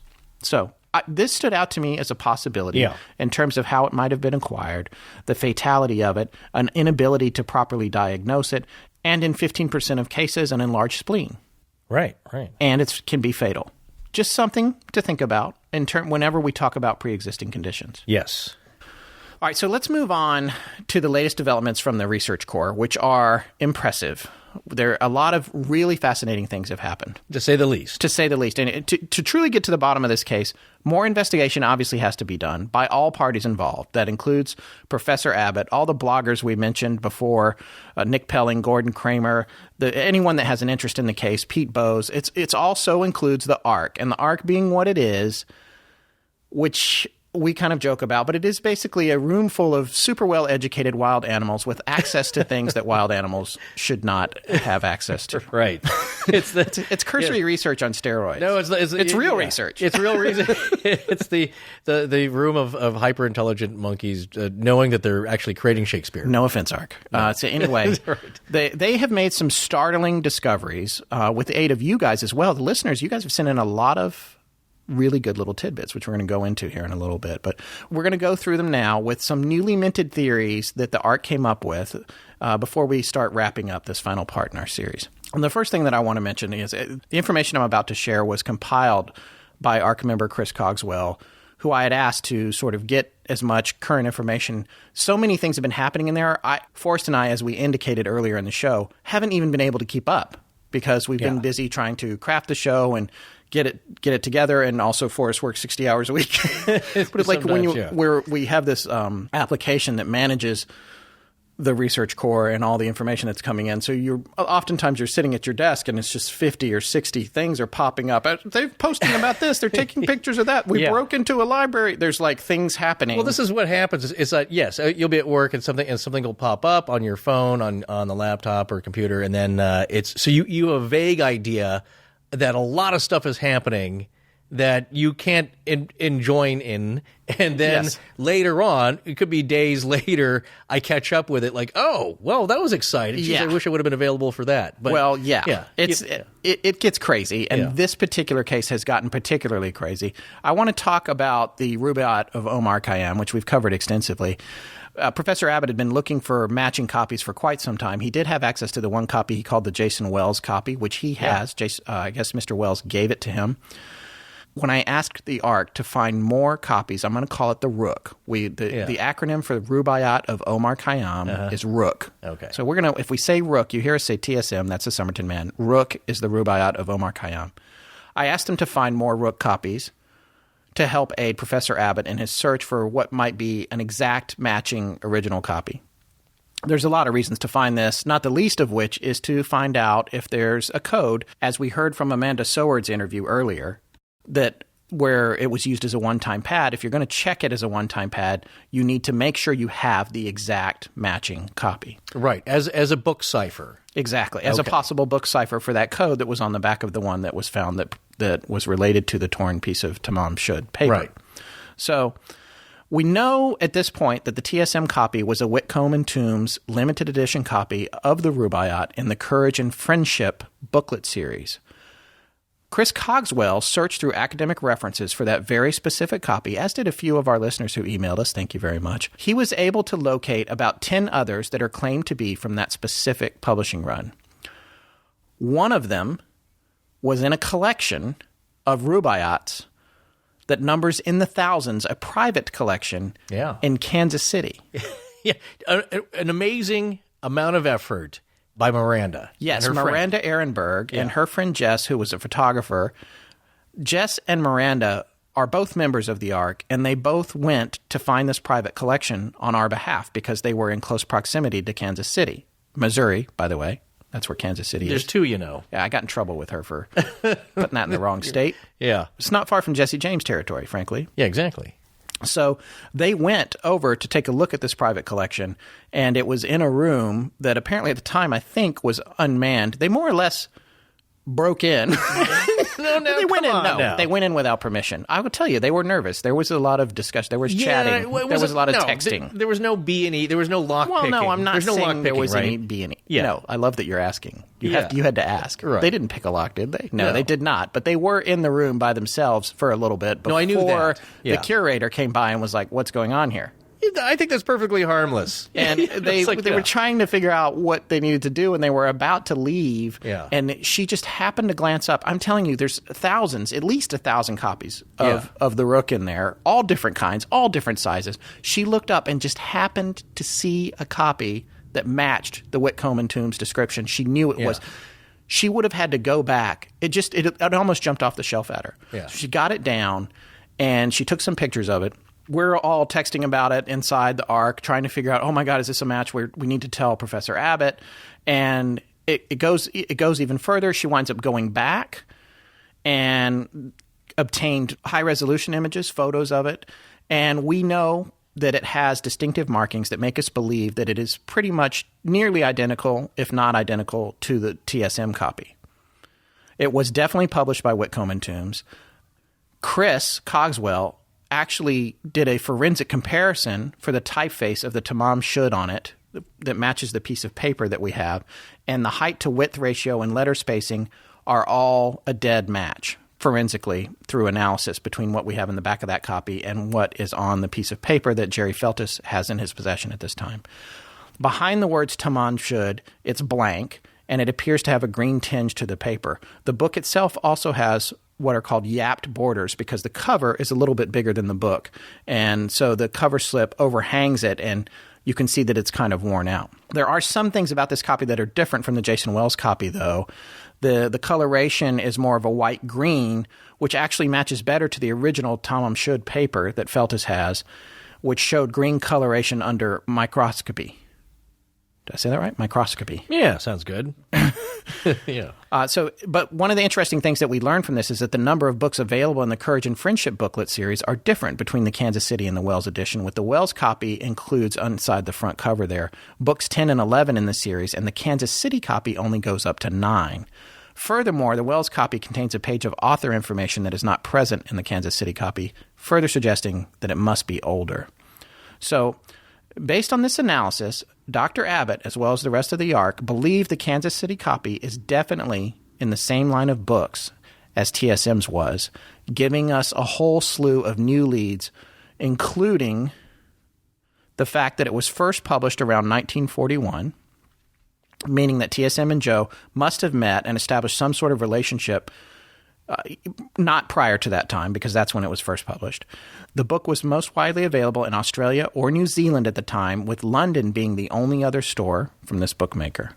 And then we have new leads on the code. Since we now have confirmation of the bookmaker, we can use the other copies now to cross-reference and see if there are any differences and things that match the code. So if we have these multiple editions, we can take a look and see if the translations vary or the placement of the stanzas vary in a way that would affect your ability to decode the cipher. So based on all this, we now know that TSM must have been in an area to receive the book, or if Joe gave it to him, to receive the book at the earliest between 1941 and at the latest 1948, right before he died. It makes sense that she gave it to him earlier because his copy was pretty worn, by the way. But we can't really say for sure. And we also know he was most likely in Australia since the book was mostly available there. And furthermore, we have cities around which the book was sold to investigate from the inset cover. That's where we're at with that edition of the Rook. There's more to tell about the Rook here in a minute, but I'm sticking with just ARC developments right now. There's some developments have happened outside of the ARC with relation to the Rook. The laundry marks, which we talked about in our earlier episodes, we have an actual real-life ex-FBI agent now looking for the laundry mark list on the Nassau County Police Bureau. And Chris says he thinks he's going to be seeing him this weekend, so hopefully he'll get more information then. And this is some connection that he has through his mother, so that's awesome. We have entertained the idea, and some of you listeners have emailed us about this as well, that the laundry marks might have come from a ship or a hospital or some sort of military organization, and we're looking into that. We also have the leather strop. We were able to ascertain where we think the strop came from, and we've narrowed down where we think the Somerton Man might have lived, which was around Kent Street in Sydney. But it's still a little bit speculative, but we're getting there. We're not positive of it, but there's information pointing to it. And to explain the strop, we've really been looking into the suitcase contents. And Chris says that, in speaking for the ARC himself anyway, that the following information has come up. The trousers that were in the suitcase were manufactured by an Australian firm from 1942 to 44. They were sold all over Australia, but only in Australia. Servicemen would not have bought these clothes until after they left the service, so it's likely that TSM was a civilian at this point. The overcoat was made in the USA. The other trousers in the suitcase were the Stamina brand made by Wilson from Crusader Cloth, only available in New South Wales and Victoria. That's from Jerry Feltus's book. And some of this information has already been discovered by other people. We've further confirmed it, and we've been able to use it to help do a better triangulation of where the Somerton Man might have come from. The strop had the label on it that Kent Street, Sydney was stamped on. So that's how we're making the deduction that he might have been there. And a lot of people have made that deduction as well, but it's just more information. What's so interesting about the strop evidence is that there was a shop on Kent Street in Sydney in a district which housed primarily the following sorts of businesses: engineering, machining, metalworking firms, all of these things explaining some of the other contents in this suitcases, possibly even the electrician's screwdriver and how he might have accessed the zinc sheet metal. There were import and export businesses, including those that provided exotic fabrics, linens, and leathers, textiles, and clothing. It's not hard to imagine he potentially bought his items that are not normally available in Australia there, or maybe even traveled for work. Based on all these items being available in Sydney at the time, and in this one area in particular, we believe it's likely he was in Sydney either working or living in the 1940s until his death. Joe was also living there at the same time. With regard to T. Keene, one of our newest members to the group, who actually came over to us from Reddit and was recommended to be allowed to join, goes by Qualis, found the following information. Commander Thomas J. Keene, USNR, has arrived in Melbourne to relieve Commander Evan Reinhardt as commanding officer of the U.S. Navy Section Base. For the past 3 years, Commander King has been liaison and port officer for the U.S. Navy at Belfast, Ireland. Qualis found that in the August 8, 1945 edition of the Melbourne newspaper The Age, in a section entitled About People on page 2. So potentially, Keene and TSM went to the same laundry place where he stole the tie, which had the name Keene on it, or got it by accident. He could have bought it from a secondhand shop or something in the area. In either case, it's a very intriguing new lead because this is at least a tantalizing coincidence, having not been able to find other T. Keenes in Australia, really. And the one that we found was this guy who died in the late 40s. One of the things that actually Gordon Kramer presented on his blog, which we mentioned earlier, which is tamamshud.blogspot.com, was that TSM's fingerprints showed blurred areas of the skin at the right thumb, forefinger, and middle fingers, indicating potential callocytes. So Kramer supposed that he has very possibly used some form of tool similar to those that are used in engraving, carving, and the printing fields. Now, being a printer or engraver fits with his possessions, including a stenciling brush, drafting pencils, scissors, knife, and screwdriver. It also fits the area where his other belongings were potentially purchased. And another option that Qualis suggested, maybe, separate from Mr. Kramer's observation, was that he might have been a radio operator, which is something that Forrest had alluded to in one of the earlier parts of the series as well. So these types of radio operators would have had the same sorts of calluses. The last theory, and this has again to do with polio, which is what Chris Cogswell personally thinks might have been a possibility. I had mentioned the miliary TB. Chris thinks there's a possibility that the Somerton Man had polio because Joe, where she worked, the hospital, was the foremost treatment for polio in Australia when she was doing her nursing schooling, right up until she abruptly left when she got pregnant with Robin. We know that TSM was given the rook sometime between 1941 and 48, and therefore he likely met Joe when she was a nursing student. All Australian polio cases were sent to the Fairfield Infectious Disease Hospital where Joe worked because in those years they had iron lungs on hand to treat labored breathing of polio victims. Even those without paralytic polio need iron lung treatment sometimes. Based on what we know of his autopsy report, TSM had congestion in the brain. You know what? I don't think I realized that. That actually works with miliary tuberculosis as well, the brain congestion, because they were talking about the meningitis. So just an aside there. So he had congestion in the brain and other organs as well as the enlarged spleen, which I already referenced, all symptoms that can be caused by infection besides brain congestion, which, by the way, means blood, not phlegm or fluid, meaning polio is certainly an option. Brain congestion, however, can also occur due to a lack of oxygen to the brain and subsequent minor stroke or small brain bleed. Chris goes on to say that his dad actually had one of these, and it was insane just how quickly it happened. He went from completely normal to on the floor in a matter of minutes. His occurred due to sleep apnea and a lifelong love of smoking, which the Somerton Man also had based on the cigarettes and his lighter, which was a multi-use model.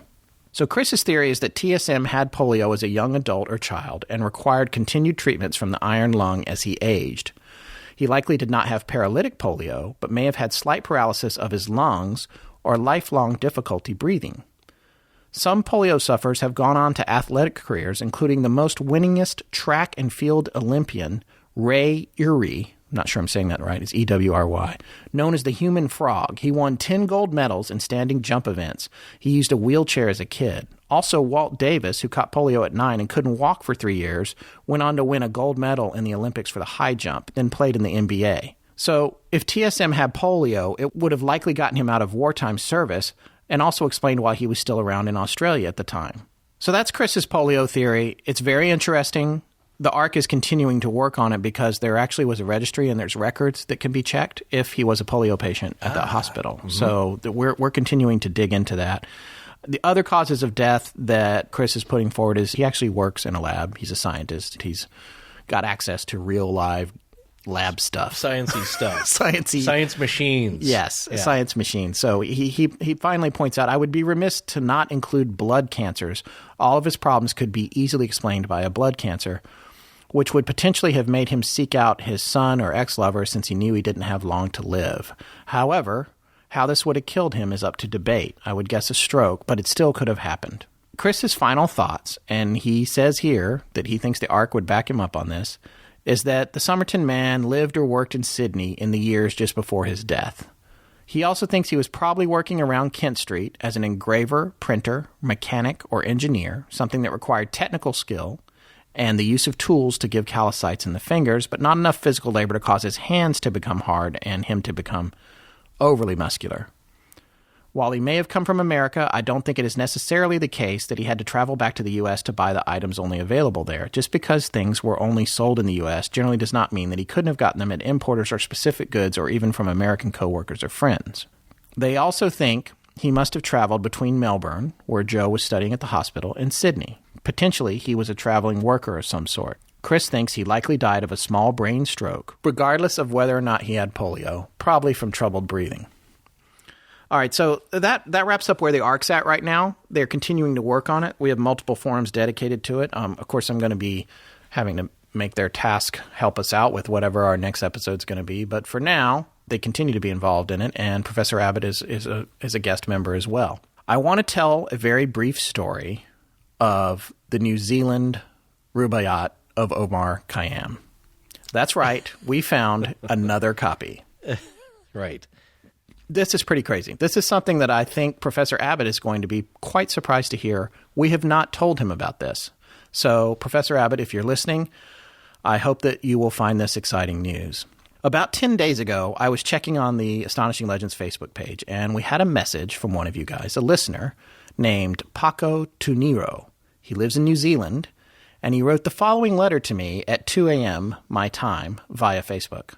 Hey guys, great show. I just started listening to 2B and got inspired to do a quick search for the Rubaiyat on the local New Zealand equivalent of eBay. Does this look like bleached white pages to you guys? I'll try and win the auction, but some other bidder has an auto bid on it. And accompanying this was a photograph of a Whitcomb and Tombs Courage and Friendship edition of the Rubaiyat of Omar Khayyam, mixed in with a collection of like 10 other books. It was just sitting there in the corner, and then there was a close-up picture of the inside cover open. So now I'm just waking up. It's April 30th, actually. The message, when I got it, was already 5.5 hours old. And when I read it, I saw that picture, I knew that was the edition of the Rook that we needed. And I love, too, that the person who took the picture and was offering it for sale was wearing a white glove. Right. It was not in great condition, but it's definitely the right copy. It looks like it might have some mold in it. I'm not sure, but there's something going on there. Anyway, I had a heart attack because, inside the left cover, it only goes up to 6. So combining this information with the information from the Jason Wells copy, which Professor Abbott already has, and the Kansas City copy, it's going to give us even more specific knowledge around the Rubaiyat. So I wrote back Paco immediately. He was, of course, asleep. So now I'm beside myself because it's the middle of the night in Australia and New Zealand. I also had no idea what the New Zealand eBay was. I was like, what am I going to do? So I was like, how much time is left in the auction? I didn't know that either. Yeah, right. So I'm pacing around trying to figure out what to do, waiting to hear back from Paco. I went to work utilizing my degree in cursory research by taking the complex action of typing eBay of New Zealand into Google. Or aren't you just the Sherlock Holmes of the internet? Lo and behold, a website comes up, trademe.nz. Trade Me. Yeah, so I began frantically searching through Trade Me, and I came across an image of 9 musty old rare poetry books being offered as a collection. In the upper right, the Whitcomb and Tombs Rook.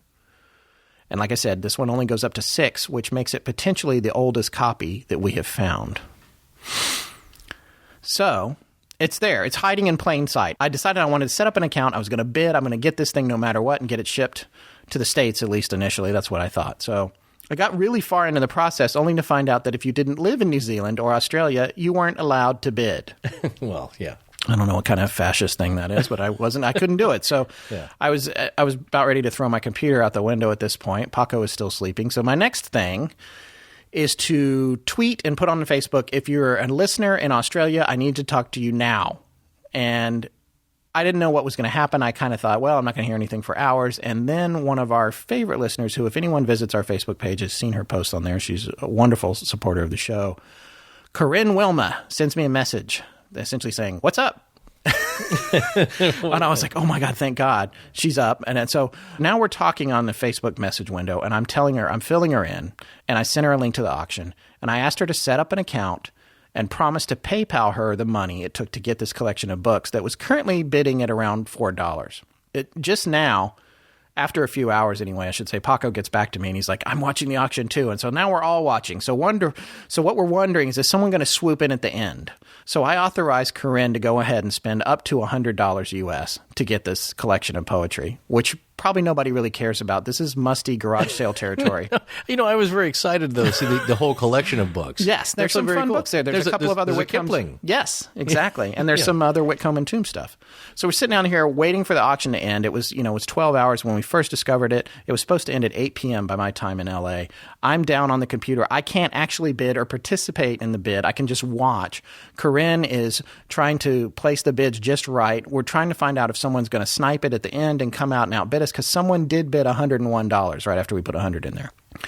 Anyway, she makes the final high bid at 102. No one counters that bid. We win. We now own Astonishing Legends, its own copy of the appropriate Rubaiyat of Omar Khayyam. So we think. Well, there's an addendum here. Yeah. All right. So, but between the Kansas City Rook and this one, and then the one we found out about through our listeners, we were able to find 2 copies in 1 week. So this message is for you, Professor Abbott. The copy that we just bought is being shipped to Corinne in Queensland. It should arrive sometime in the coming week, hopefully. The ARC has had a conference about it, and we decided that once she has it, we're going to have it shipped directly to you. So we can talk more about what happens after that offline. It's not in the great condition the Kansas City copy is, nor the Wells copy, but it looks okay based on the pictures, which are posted with this episode. Yeah. So, but Corinne still hasn't gotten it yet, and this is the thing. The seller said it should be to you in 3 to 5 days. Corinne and I are checking in daily, and she went down to the post office. I thought it might come before we recorded. Yeah. She doesn't have it in her possession. We don't have any reason to believe it won't get there, but the post office told her that stuff from New Zealand to her could take 2 to 3 weeks. Wow. So we're 10 days in. It's coming by outrigger. Yeah, she said she could get stuff from the States faster. So interesting. I wanted it to be tracked, but it's coming. I believe it's real. I believe it's coming. And the reason I have to say I believe it's real is because in a final twist, another listener, Jonathan Self, contacted me within hours of all this other stuff transpiring. He had found one for sale at a rare book dealer in Texas online. He sent me the link. I was like, oh my God, I'm going to get another one. I immediately went online and I bought it. And I was like, oh, I'm going to have my own and I get to actually see it. It's going to come to me. It was coming from Texas. And then 2 days later, I get an email. This has been refunded. And I was like, what? No explanation. Just your order's been refunded. I had to jump through all these hoops to get anyone to tell me anything. And they were just like, it doesn't exist. Right. Or we shouldn't have had it in our inventory. And it's like, well, it was there at some point. Where did it go? Can you not tell me? I was like, this is tied to a cold case. Yeah. There's murder. Right. There's murder. Nuclear secret. Yeah. Yeah. So Yeah. That one didn't exist and I got refunded. So, well, you don't know what happened to it. Obviously, yeah, there was it was there probably at some point. Yeah, but no, as I explained this to you, you can sell books on Amazon as a bookseller, from your own private collection, which is great. If you want to get rid of a few books, you just list them. Yeah. Well, this could happen. You're up there for years and years, seriously, and then nothing can happen for like 3 years. Suddenly, out of the blue, somebody wants that copy. Yeah. of a specific book that you got in college. Yeah. And it got burnt in a shed. Well, you don't. Yeah, exactly. No, anything could happen. I burned that in the shed 2 years ago. Yeah, exactly. Or you threw it out. It got recycled. You don't know. And then at some point, it's like, oh, you know what? Yeah, I did have that, but that was 3 years ago, and I can't find it now. Newsflash. This is the closest I've ever recorded something to a show actually going out, which is going to happen in the next few hours. I just wanted to let everyone know that yesterday, late in the day, after Forrest and I had recorded most of this episode, the Astonishing Legends copy of the Rubaiyat of Omar Khayyam that we won in the auction in New Zealand has reached its destination in Queensland and is now in the hands of the lovely and talented Corinne Wilma, whom without we would not have this copy. Corinne, thank you so much, and thank you for the photos that you've sent. Professor Abbott, we are ready to send it to you. All you have to do is contact me as soon as you hear this and give us a good shipping address, and we will figure out how to get it shipped to you. We also have another book of poetry from Whitcomb and Tombs, which is giving us additional information. There are photos included with tonight's episode of the New Zealand copy, as well as the other Whitcomb and Tombs book. So feel free to go take a look at those. And now we go back to our regularly scheduled program. All right, so I want to get down to my final conclusions here. Yes. And your final conclusions. Are you ready for that? Sure. I'll do mine first. All right. Because maybe you'll agree with me. Who knows? Yeah. Here's what I think. Okay. Real quick, here's what I think. All right. I think Joe liked Alfred Boxall, and after spending some time with him in 1945 and 46, their relationship dead-ended. I think she gave him a rook as a farewell. He was already married. Perhaps they fooled around and she thought they would be together, but he wanted to stay with his wife. After Boxall's out of the picture, Joe meets the Somerton Man. They develop a relationship. She probably met him in much the same way she met Boxall. Who knows? Maybe they were drinking at a pub. At some point in late October or early November of 1946, Joe becomes pregnant. What happens to TSM now? We don't know. Who was he? We don't know. But for whatever reason, he's out of the picture. For the sake of the story I'm telling here, I'm going to suggest that he fled after he found out she was pregnant. And you're going to see why in a minute. Joe is now unable to complete her nurse training, even though she's just a few weeks away probably from her final exam. She flees Sydney to move home to where she grew up in Mentone, just south of Melbourne. After moving there, she becomes increasingly depressed. Her situation is hopeless. She can't become a nurse because she didn't finish her training. She can't finish her training because she's pregnant. The father of her child is out of the picture. She is a single, unwed mother with no job or stability. She becomes suicidal. She goes to a bridge where she plans to jump to her death when fate intervened and her childhood friend, George Prosper Thompson, spotted her. He was probably driving by in his taxi. He literally talked her off of the ledge. He saved her life. Now, if you guys don't remember from the earlier parts, Professor Abbott mentioned that there was a rumor that he had saved her from committing suicide, so that's where I'm getting that bit of information. They become close. They had already known each other a long time. And in her distraught state, he made it clear that he would take care of her, help her raise this unborn child, and raise it as his own, anything to keep her from killing herself.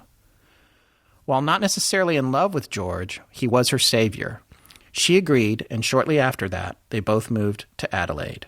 Details are fuzzy on when and where they actually wound up living together, but they did move to Adelaide sometime in the first half of 1947. George had now graduated from driving a taxi and had been buying and selling cars almost as a hobby, but he was making some money, and he wanted to make it a real business. On July 11th, 1947, a little boy is born, the son of the Somerton Man. They name him Robin, and he takes George's surname on the birth certificate. As Joe told one of her friends, who in turn told Professor Abbott when he interviewed her, after George died, George did the right thing. He raised Robin as one of his own. Cut to late 1949. Robin is over 2 years old now. He is very much a part of their lives. For whatever reason, the Somerton Man is coming to find Joe. Maybe he wants to see his son. Maybe he doesn't know about his son and simply wants to reconnect with Joe, realizing that he in fact loved her, and she possibly loved him as well. He doesn't really know where she lives. He has to figure it out. He doesn't know Adelaide well either. He buys the wrong train ticket and never uses it. But eventually he makes his way to Joe's house, if you believe a vague eyewitness account from a neighbor of someone showing up only to find no one home. She's not there. Then one of a few things happen, and again, choose your own adventure. He waits to connect with Joe and never quite does. He dresses to meet her, but stops at the beach to enjoy the sunset, when due to a pre-existing condition of one kind or another, including possibly polio or miliary tuberculosis, he simply dies on the beach. Or he somehow does connect with Joe. She doesn't want him back in her life. She panics. They meet briefly at her house. She explains that she is with George now. TSM makes a proclamation of wanting to be in her life. Somehow she poisons him with something slow-acting and undetectable. Maybe something she learned about in her training. She tells him to leave.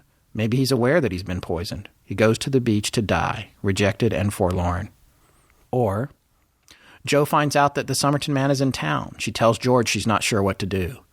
George finds a way to get him out of the picture, whether personally or some other way, and the Somerton Man is left on the beach to die, which he does. Out of respect for Joe and no clear connections, the police never investigated the possibility that Joe and or George may have been involved in the Somerton Man's death. But for me, I see both motive and opportunity for them, especially with a child in the picture. So there's my speculation, and that's all it is. It's a combination of facts and theories culled into an idea that may be a stretch. It doesn't really account for the rook stuff or spy stuff or anything else. Frankly, it seems much more mundane to me, and if you go with option one of what I said regarding his death, the idea that he simply passed away from a pre-existing condition, whether he was helped along or not, then it really is just natural causes, and he's a man that few people knew, so he was never identified. Well, I'll buy some of that. That's it for me. I'm done. Really? That's where I'm going out. That's exhaustive. Yeah. But this is what gelled for me after going through this series. Itinerant dancer. Yeah. Well, I mean, because there are things that we know that seem more believable than others or more recorded, I guess. I'm ready for you to do that Rumsfeld quote. What's that? There's things that we know. There's things we don't know that we know that are unknown, because that's really true. What we don't know. Well, no, yes, regardless of the silliness of the whole thing, it does make sense. We don't know what we don't know. In this case, the description of her upon viewing the bust, and Professor Abbott has backed this up. It's also, I think, the testimony of the people in the room, because there was multiple authority figures in the room when she looked at it, and she looked at the floor, would not look up, seemed shocked, and almost passed out. To me, doesn't seem like a cold, calculated killer. Right. That's a good point. Does not seem to me to be somebody who did not know this person as well, of course. Yeah. She knew this guy. And obviously cared about him. Yes, I believe so. That's a good point. Because or she's the best actress ever, but then why would you even put that feel like, oh, I don't know this guy. Yeah. Oh, and then kind of act all that way. You would just be kind of like, oh, that's too bad. I don't know this guy. Yeah. I'll see you later. So obviously there is a connection that is personal. You don't know to what degree. What I do know is that the perfect person to have solved this would be Dr. Blake from the Dr. Blake Mysteries. What? What is the Dr. Blake Mysteries? You haven't heard of that? Where are you going with this? Oh, dear. The Dr. Blake Mysteries is an Australian television show that I think it started in 2013. It stars Craig McLachlan. I think he's a popular Australian actor. And it's perfect because he leaves during the war, I think, to become a doctor. He goes off to Scotland, I think, to learn his trade. I don't know all the back history on it. I've seen a few episodes. It's a good show. It's pretty intriguing. But the essential part of it is that he's come back, I think in the late 50s, to take over his father's practice because his father had passed away. So now here he's got this practice in a small town with a lot of gossip, a lot of mysteries going on. He's got a level-headed and kind of stubborn nurse receptionist type who helps him out, tries to keep him on the straight and narrow. But he solves a lot of mysteries in town with the use of his medical knowledge, but also he's the keeper of secrets in the town. He finds out things, and he uses all that to kind of put things together. So, in fact, I think actually they did an episode which kind of hints at this because, of course, it's an Australian mystery show. It's a famous Australian mystery. But it wasn't like they totally covered it as the Somerton Man. So there you go. But it's too bad he wasn't around. He would have just wrapped this up in 48 minutes. That's your conclusion? That's your Yes, wrap-up? That's it. Let's have him do that. Let's have the producers of the show just go back to that one mystery and solve it for us. So one of the more likely things and kind of the more simple but more romantic. Now, look, I'm more of the mind of like, I hope it's a spy. I hope it's an international nuclear spy secret kind of story. To me, that's the most exciting. But I think maybe the more likely scenario and possibly the more romantic is that it's the setup of every romantic I've got a disease kind of thing. I've come back to the town. I know that I have a kid somewhere that I didn't connect, but now that I'm dying, I just want to see this kid one last time, tell you I'm sorry, make amends. I'll be out of your life. Thank you and goodbye. Or maybe I just need some prescriptions because you're a nurse. But I think that is a likely thing. Look, what we know, though, is that her phone number was in the back of the Rubaiyat. Yeah. In the car. The letters of the code that were written in there in pencil don't seem to me like a book cipher because unless you're it's the same. By the way, that's the same stuff that Amanda said. Yeah. Yeah. So okay, right, exactly. So, and it's not a great book for being a book cipher, right? Because I think you want a wide variety of contemporary words and language to choose from, and that's not the greatest book to do it. So here's my thinking: he's got a copy of a book that she gave him, most likely, or he could have got it on his own. Who knows? But it's romantic type poetry. Philosophy on life, this and that. He's got her phone number penciled in the back. He's got a code stenciled out with a line crossed out. To me, if he's not a spy, if it's not a grocery list, it's what he wants to say to her when he finally meets her, because this is going to be a big moment. He knows she's going to slam the door in his face. Look, I've just got this one thing to say. I'll be on my way. And he's, I think the thinking, and I think Professor Abbott's on this same line, is that it may be an alliteration or the first letters of words. Yeah. And that in his mind that he's too embarrassed to write out. He's not going to write it out in the back, but he's got this speech kind of prepared in his mind. I would do this. I don't want to be caught dead. Well, he was caught dead with it. I don't want to be caught dead with a crummy love poem or something very personal that I want to express to somebody, but I am rehearsing it in my head because I know I have to get this right.